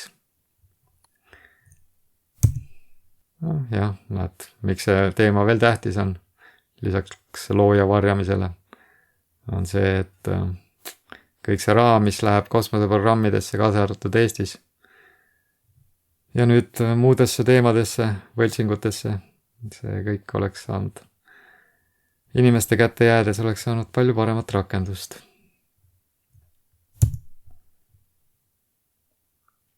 Jah, siis selle kerakujulisem maa tõendused on kosmoseagentuuride pildid, nagu see Robert Simmons, NASA kunstnik ütles, et see on fotosopitud, aga ta peabki olema. Teine kerakujulise maa tõendus on siis see koolitus, haridussüsteem, meedia. Gloobus on sul pidevalt igas filmis, igas uudiste saate ees enam-vähem või väga paljudes klassiruumides, paljudel kodus, paljudel taustapildiks, gloobus ja kosmos. Saad neid filme ja värki igalt poolt. Ei ole mingit probleemi. Ja siis, et kõik usuvad. Järelikult on see tõsi. Koolis õpetaja usub ju, sest koolis ju öeldakse, et okei, õpetage seda. Kooliprogramm näeb ette, et te peate õpetama seda. See on ametlik versioon. Näete, siin on õpikud, näete, vaadake õpikusse, näete, siin on maa ja päike ja kõik päiksesüsteem ja kõik asjad, särgid, näete, nende asjade järgi õpetage. Ja niimoodi läheb. Ja siis õpetab, eks ole, ja põlvkond kasvab üles, sealt tulevad mõned õpetajad, kes on juba õpetatud niimoodi mõtlema ja uskuma ja need jätkavad lihtsalt, et ametlik kooliprogramm näeb ette, õpetatakse seda nende õpikute järgi ja nii läheb, eks ole. Aga keegi küsi, et oota, aga on see info ikka tõsi või kes selle kirjutanud on või kes need õpikud välja on andnud ja kus need tulnud on, kus need pärit on, eks ole, ja kõik siuke teema, eks. Jah, see haakub meie süsteemide saatega, et kõik see rahastus tuleb ikka ühest kohast, et nii algkool kui gümnaasium, kui ülikool, eraülikool järgib sarnast programmi, aga rahastus tuleb lõpuks ikkagi enam-vähem ühest kohast, kelle oma see eraülikool jällegi on. Täpselt, õpetage inimestele seda, mida meie ütleme, et nad peaksid uskuma ja kuidas nad peaksid mõtlema. Näe, siin on raha, koolitage need õpetajad välja. Ja kui see teadlane üritab mingit muud liini ajada, siis ei anta raha selle, garanti ei saa. Või tembeldatakse lolliks või vastuhakkajaks või lihtsalt visatakse seltskonnast välja või hakatakse üldse vastu töötama või kõrvaldatakse lõpuks, kui liiga tõsiselt võetavaks muutud. Jah, kes ei usu, vaadaku ringi.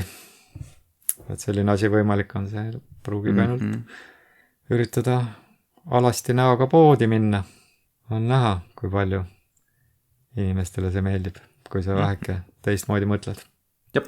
Vaat siin ongi see, mida sa juba mainisid, et ilma kumeruseta ei ole maakera, ilma maakerata ei ole suurt pauku, ilma suure pauguta ei ole evolutsiooniteooriat. just. tagasi ringiga looja juurde ja siis aeg prügi välja hakkaks visata. lõpetama selle asjaga jah, et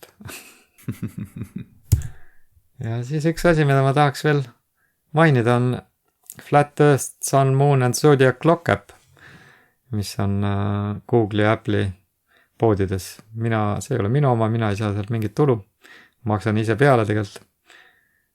See 3 eurot maksab, aga siin on siis siuke hea demonstratsioonivahend, et saad näidata, kuidas see kuu ja päike liiguvad ja kus ta parasjagu on seniidis ja mingi illustratsioon ikka. Ja siin on muid funktsioone ka. Näiteks on siin on näha see küsimärk siin paremal pool. Sinna klõpsates saab video playliste. Kus on serv, kuhu päike läheb, mis on lausiku maa all, kuidas laevad kaovad ja video playlistid inglisekeelsed. Keda huvitab? Kas see on see Flat Earth Dave, tema see äpp? Jah, just. Okay.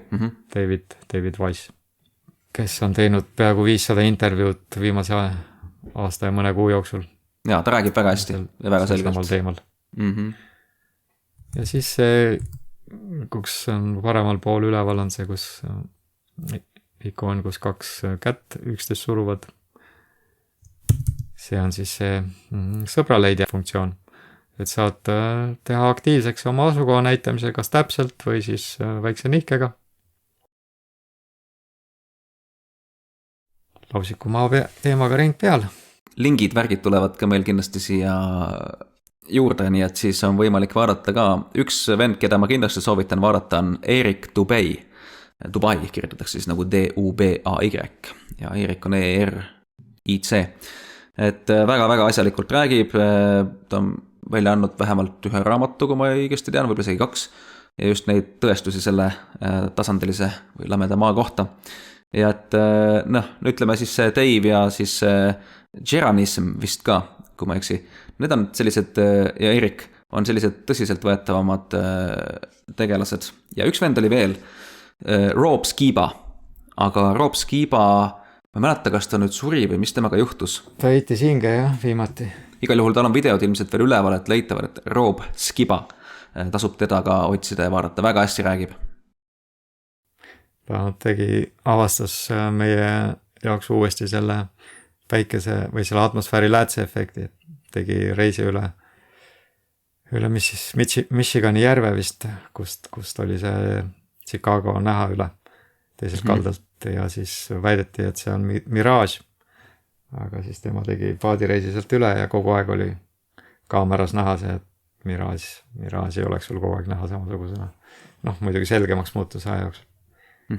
Ja seda siluetti ei saaks nii madalalt, neid maju ei saaks näha nii kaugelt kui üldse. Just. Siin võtaks järgmise teema lühidamalt.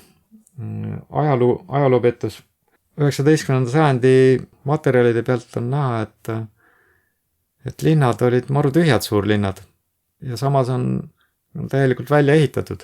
Kõik need väljakud ja tänavad on maru mudased kuidagi ja hooned on osaliselt nagu mattunud. Ja seda me saame tänapäeval ka vaadata. Tallinna vanalinnas, Tartu vanalinnas, hooned on nagu osaliselt maa all igasugused vanalinna keldrikorruse kõrtsid ja tihti on näha ka, kui toimuvad mingi vana maja fassaadi juures väljakaevamised, on näha, et see maja on originaalis ehitatud nagu madalama maapinda arvestades, et lausa uksed ja aknad on jäänud maapinna alla.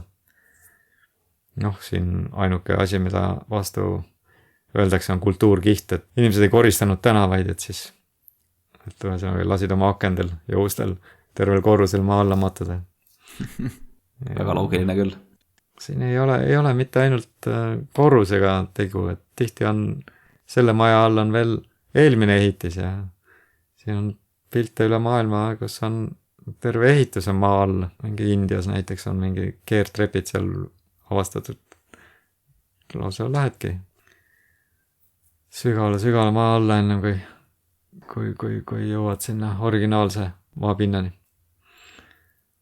Et siin on jah, et oletatakse, et on toimunud mingisugune katastroof, kas 19. sajandil ja et need on regulaarselt. Ja lihtsalt see maailm asustati uuesti. Ja on andmeid Orvu rongidest, et 19. sajandist alates oli maru palju orbusid oli igal pool ja kõik need suured olemasolevad lossid, need olid orbude kodud ja hullumajad ja mingid sellised asjad. Väga, väga huvitavad arhitektuur oli siis sellise asutuse majutamiseks tehtud, et nagu siin piltidel näha on, et umbes sellised vinged majad olid orbude kodud. No ja siis tundub, et need orvud koolitati välja. Räägiti neile ajaloo kohta seda, mida oli vaja rääkida. Siin me praegu oleme. Usume, kõik mis me usume on enam-vähem vale või poolvale vähemalt.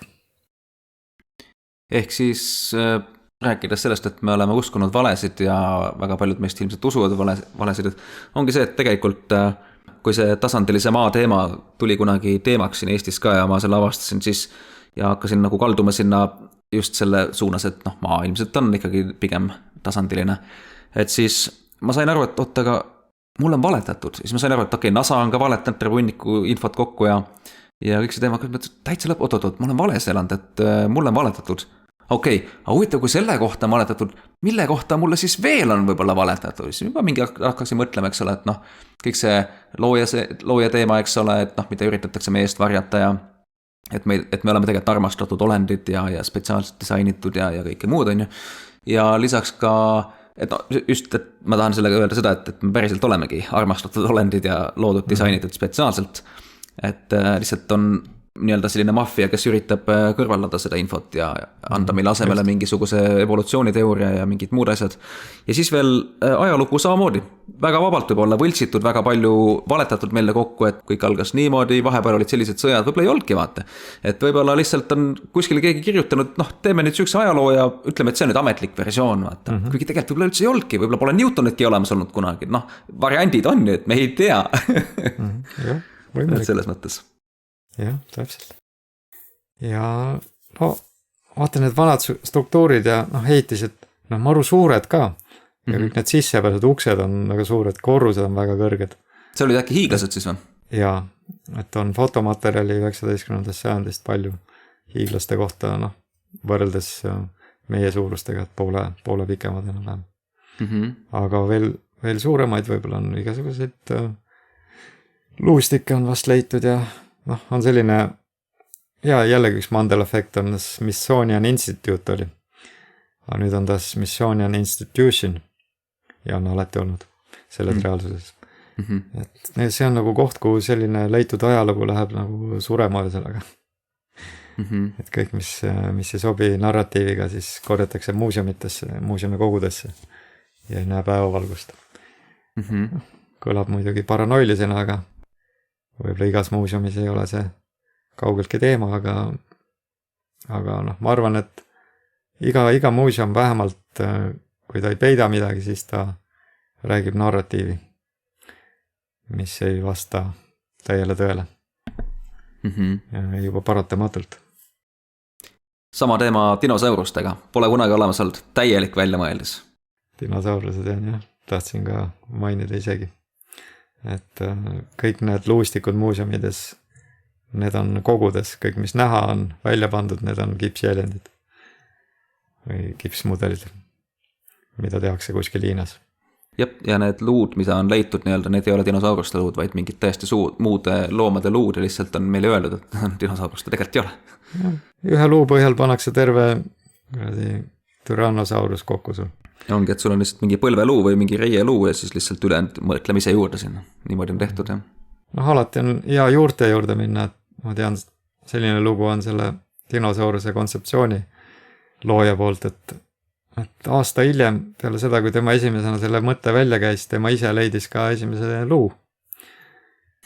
Mõtke huvitav. Kokkusattumisi ikka juhtub. Ja samal aastal järsku hakati tohutus kogusest neid leidma. See lähiajal. Enne ajaloos pole kunagi leitud. Ja siis järsku hakati tohutult leidma üle maailma. Nii et sihukesed põnevad storid. No mis siin veel, no vaba energia on siin, võib selle vana maailma suhtes mainida, et kõik need tornitipud ja majade katusel olevad antenni moodi asjad ja kus on kerake veel all, et need kõik ei ole mitte piksevardad, ma arvan, vaid energiakogumisseadmed. Ja noh, on igasuguseid vihjeid sellele, et kasutati seda atmosfääri ja muud vaba energiat. Kõik need maailma näitused, mis olid 19. sajandil ja need olid valgustatud. Ma ei tea, kas kõik, aga siin 1890 kandis, kui elekter oli värske, siis need olid väga heledalt valgustatud, prožektorid, värgid. Et seda ei ole midagi uut. Elektriautod kaugelt üle 100 aasta vanad. Elektritõukerattad. Uus on ammu unustatud vana öeldakse ja siin on oma tööd ära. Ainult see vana oli ilmselt parem ja tunduvalt soodsam. Olid raadium. Raadium on üks väidetavalt ohtlik radioaktiivne aine. Olid igast raadiumahjud ja raadiumpliidid ja värgid ja voodisoojendajad ja kõik. Et see siis tehti mingi hirmukampaania, et või mingid raadiumitüdrukud, kes kosmeetikat kasutasid raadiumiga, et neid hakkasid surema üksteise haaval. Ei hakanud nad midagi, et üks elas veel 100 aastaseks peaaegu vist. Aga üks vist suri või midagi sellist oli. Okei, no võtaks veel lühidalt mõned teemad mõne sõnaga. Tuumapommid. Meil on jah räägitud seda varsti 100 aastat nendest tuumapommidest, et iga hetk tead, tuleb Ameerika pommitab Venemaad, Venemaa pommitab Ameerikat, Korea pommitab Ameerikat ja Venemaad, Hiinat. Hiina on vist liitlane neil, aga jah, kui see jutt sai alguse sealt Hiroshimast ja Nagasakist, minu teadmiste põhjal, et ja kui siis vaadata neid pilte, mis seal peale pommitamist olid, et siis on väga võrreldav Tokyoga, kus olid mis ta on siis eesti keeles, tulepommid on inglise keeles firebombing. Pandi kõik need puumajad seal põlema. Ja üsna lagedalt on nii Tokyo kui Hiroshima ja Nagasaki ühte moodi, aga jah, seal nendes väidetavalt tuumapommiga pihta saanud linnades oli elu käis juba paar päeva hiljem uuesti. Kes oli üle läinud, tuli linna tagasi. Natuke huvitav. Ja selle kohta mingisugused reportaase sai surmanuhtluse või vanglakaristuse ähvardusel koostada ainult üks ajakirjanik, et keegi teine ei võinud, et väga karmid karistused olid välja kirjutatud neile. Ja, et ärge mingil juhul seda infot levitage või muidu. See on, mida ma olen kuulnud, ma ei ole seda ise süvenenud, aga väga huvitav asi, kui see on tõsi. Ja kõik, mis sealt edasi tuli, kõik need videod, eks ju, katsetustest, üsna võltsid, kui sa neid vaatama hakkavad lähemalt. Nii, siis on veel selline asi, lennukitest juttu oli. Inimesed hakkasid vaatama, et palju siis seal lennuki tehnilised andmed ette näevad, et palju sinna kütust sisse mahub sinna tiibades pidi see väidetavalt olema. Siis tuli välja, et ikka väga palju, et tiivad ei kannaks seda kuidagi ära. Olenemata sellest, et nad on sektsioonideks jagatud, ei ole võimalik, et see lennuk stabiilsus säilitab, kui see kütus seal looksub ringi.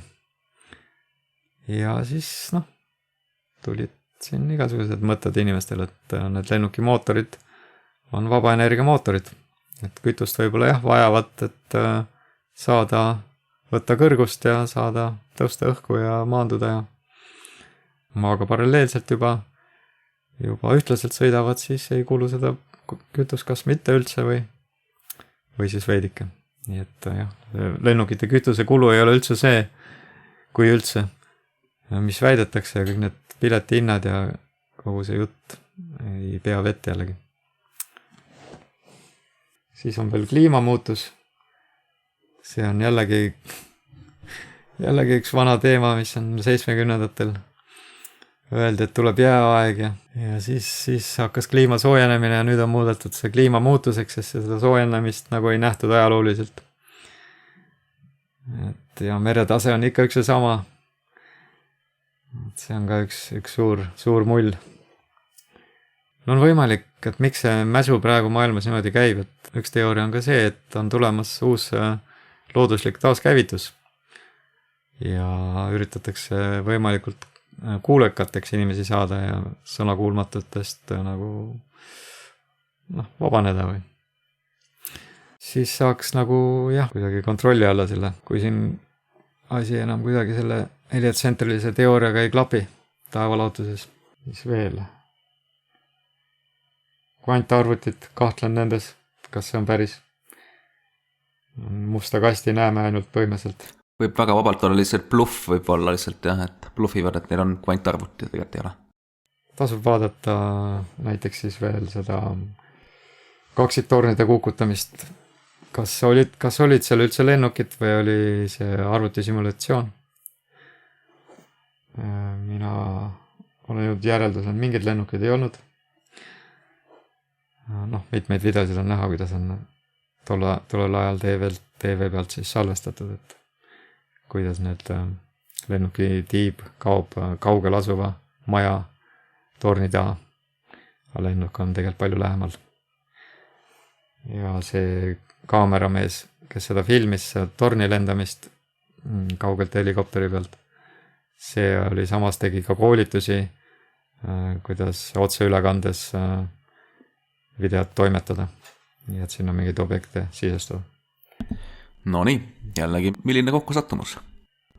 Ja siis me juba rääkisime David Bowie'st ja kuidas ta tegelikult ei surnudki ilmselt. Ja samamoodi, vaatan eelmistes saadetes olen maininud, et inimkond on inglise keeles mankind. Inimkond on, inimesed on head tegelikult sisemaselt, et kõik see määritud südametunnistus ja määritud hinged, see kõik tuleb nagu sellest, kuhu sa oled sündinud, mis keskkonnast ja sinu reaktsioonidest muidugi sellele eelkõige. Ja aga sellest hoolimata inimesed ei ole sellised, ei ole sellist naljalt, ei juhtu seda reaalsuses, et inimene võtab relva ja läheb, hakkab teisi maha laskma suvaliselt masside kaupalt. Võib-olla tuleb ette siin-seal, aga väga vähe. Ja enne seda koroona jura oli ju terrori jura pidevalt. Nähtamatu vaenlane oli alati mingi terrorist kuskil. Aga samamoodi nagu see Ole Tammekaart näiteks Telegrammi ees on ka leiab artikleid. Tema on uurinud neid terrorisündmusi ja on peaaegu 100%, minu teada 100% on nad olnud lavastused selles mõttes, et viiakse bussidega kriisinäitlejad kohale, majutatakse kuhugi linnavalitsuse hoonesse, raamatukokku või kuhugi. Mis iganes seal sobiv koht on.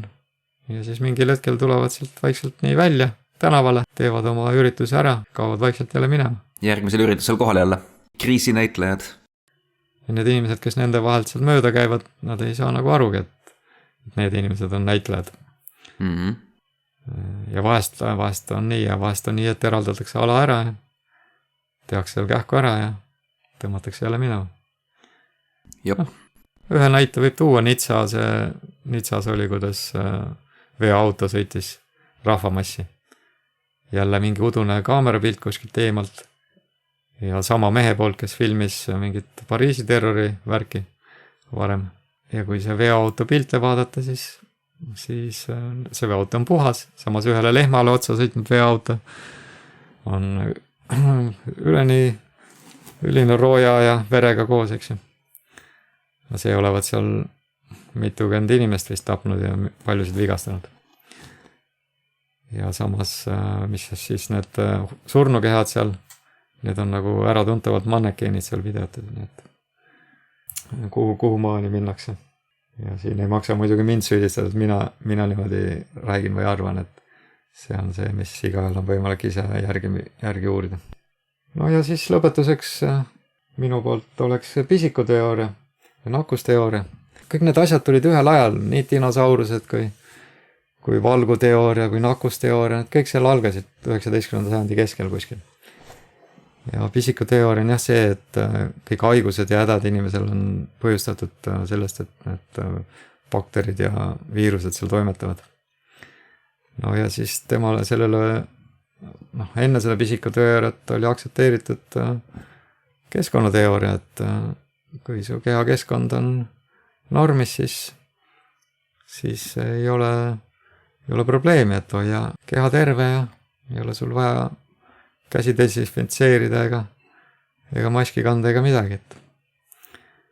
Aga jah, siis see ametlik võim siis hakkas kohe muidugi toetama seda pisikuteooriat, allopaatilist meditsiini, kõik need teised, ütleme, igasuguste ravimeetodite efektiivsus on, nendes kahtlen ma isegi, aga kõik need teised suretati välja suurel määral.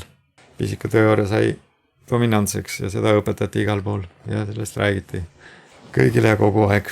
Mitte nii hullusti kui praegu, aga piisavalt, ma usun. No siin, kui siis rääkida viirustest ja sellest nakkumisest, siis selleks on isegi mõned katsed tehtud, kas siis tõesti ta nakkub niimoodi, kas siis tõesti see toimib niimoodi, et üks inimene nakatab teist. Ja see oli 1918. aastal tegid siis USA sõjaväes, tehti siuke katse sõjaväelastega. Pandi kokku haiged ja terved sõjaväelased. Võeti isegi, ma ei tea, umbes köhisnäpku ja võeti kaapeid sealt kurgust ja määriti siis tervele ja kas isegi verega midagi toimetati. Aga ei jäänud keegi haigeks, isegi mitte empaatiast. Siis lõpetati see katse ära ja vaikselt unustati ja rohkem minu teada neid asju ei tehtud.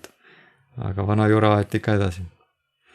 Ja kogu see Hispaania gripp tollel ajal, isegi see kuulus Anthony Fauci on 12 aastat tagasi öelnud, et see kõik tuli sellest infektsioonist maski tõttu, bakteriaalsest infektsioonist, kuid tegelikkuses paistab, et see tuli vaktsiinidest, mis tollal anti sõduritele, kes pöördusid tagasi, kes said seda vist juba Euroopas esimeses maailmasõjas sõdides ja jäid seal haigeks ja siis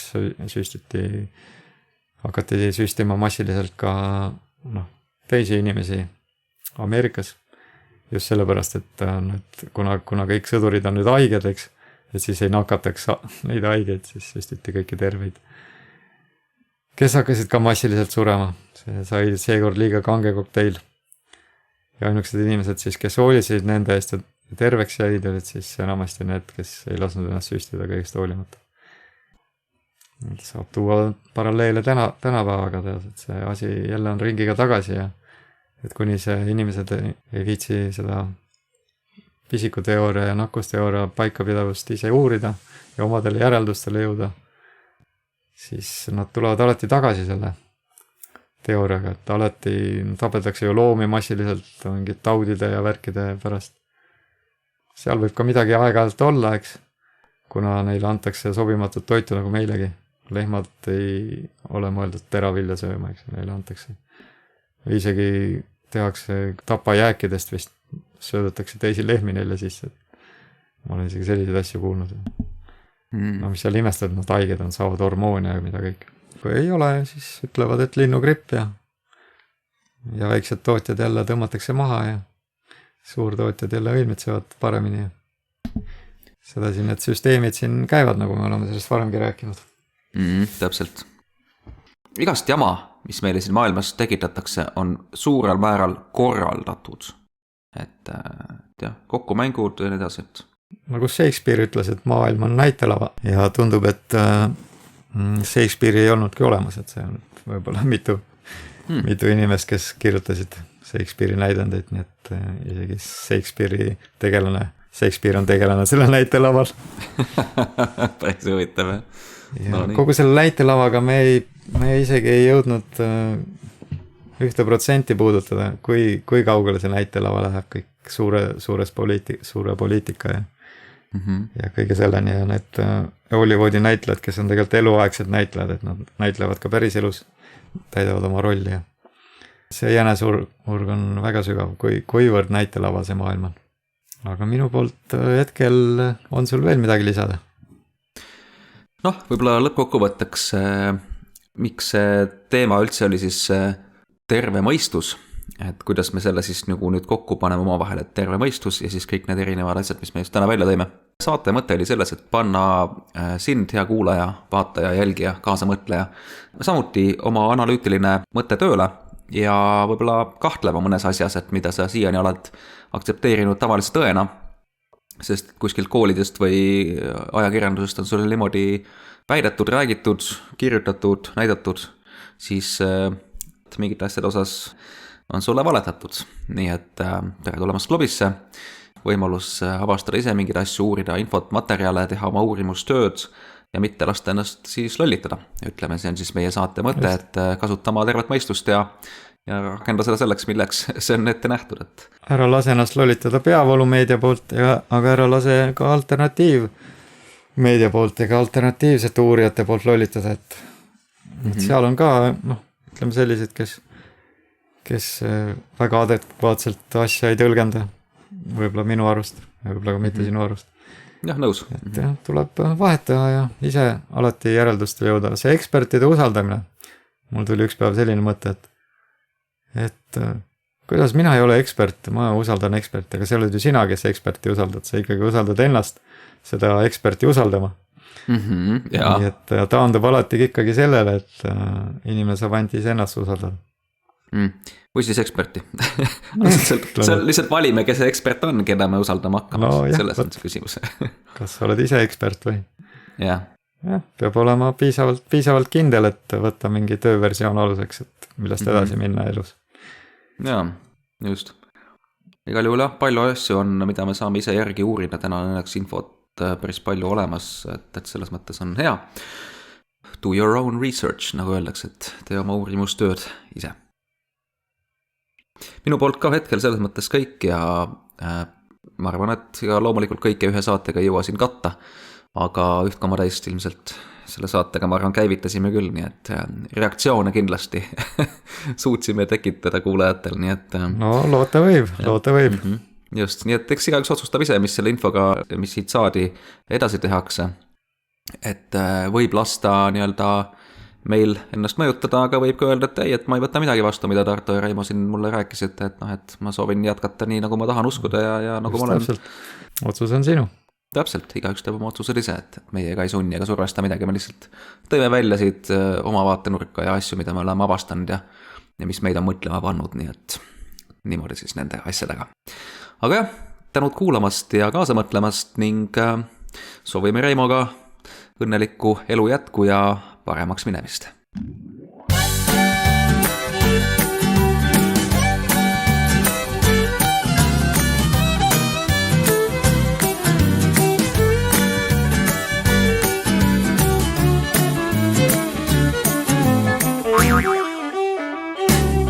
Well, let me tell you something about the space station. It's only really there in your imagination. That thing ain't real, it's science fiction. It's there to feed your space addiction. Those astronauts are not in space. It's written all over their stupid face. See, I can spot a lie from 100 miles, and I can spot a fraud from the way they smile.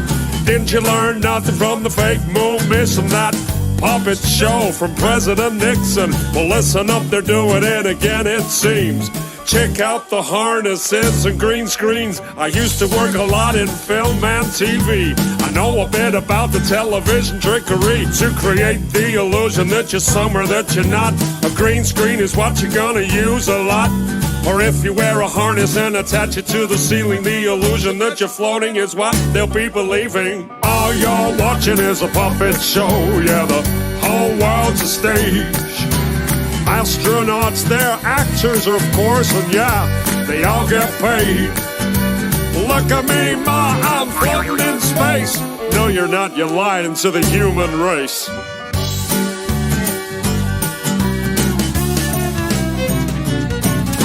So let me tell you something about a zero-G plane. This thing flies up and then down again. Some weird stuff happens if you're on the inside. You start to float as the plane takes a dive. Simply add an actor that's trained to deceive, and you got yourself an astronaut, or so you believe.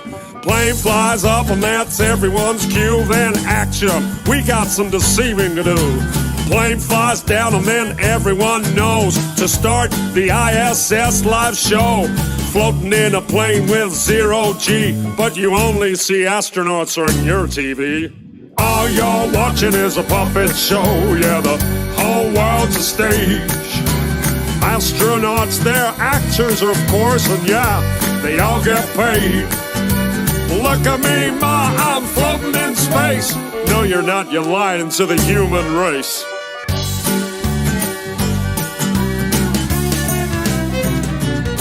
Well, another thing I noticed when I looked at these fools, they're filming spacewalks in buoyancy pools.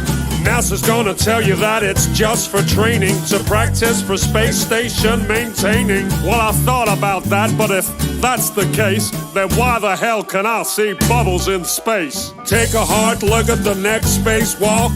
Tell me if you can see bubbles at all. Open your eyes, man, I'll bet you a quarter. Those spacewalks are filmed underwater. I can see space bubbles everywhere. Hey, NASA, how the hell did those get there? All you're watching is a puppet show. Yeah, the whole world's a stage. Astronauts, they're actors, of course, and yeah, they all get paid. Look at me, ma, I'm floating in space. No, you're not, you're lying to the human race.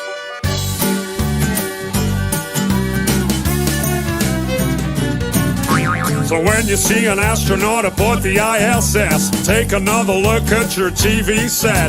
They're pretty good at faking, so you gotta look close. Pay some attention to the way the actor floats. If you ask me, that ain't zero gravity, but Hollywood effects that I see on my TV. Take a good look at the whole damn thing. These lying bastards are just puppets on a string. It's all a big science fiction puppet show. The game's up, nassholes, cause we all know. Thanks for the show, NASA. It's been a blast. Now take your fake station and shove it up your... All you're watching is a puppet show. Yeah, the whole world's a stage. Astronauts, they're actors, of course, and yeah, they all get paid. Look at me, ma, I'm floating in space. No, you're not, you're lying to the whole human race. All you're watching is a puppet show. Yeah, the whole world's a stage. Astronauts, they're just actors, of course, and yeah, they all get paid. Look at me, ma, I'm floating in space. No, you're not, you're lying to the whole human race, man. All you're watching is a puppet show. Yeah, the whole world's a stage.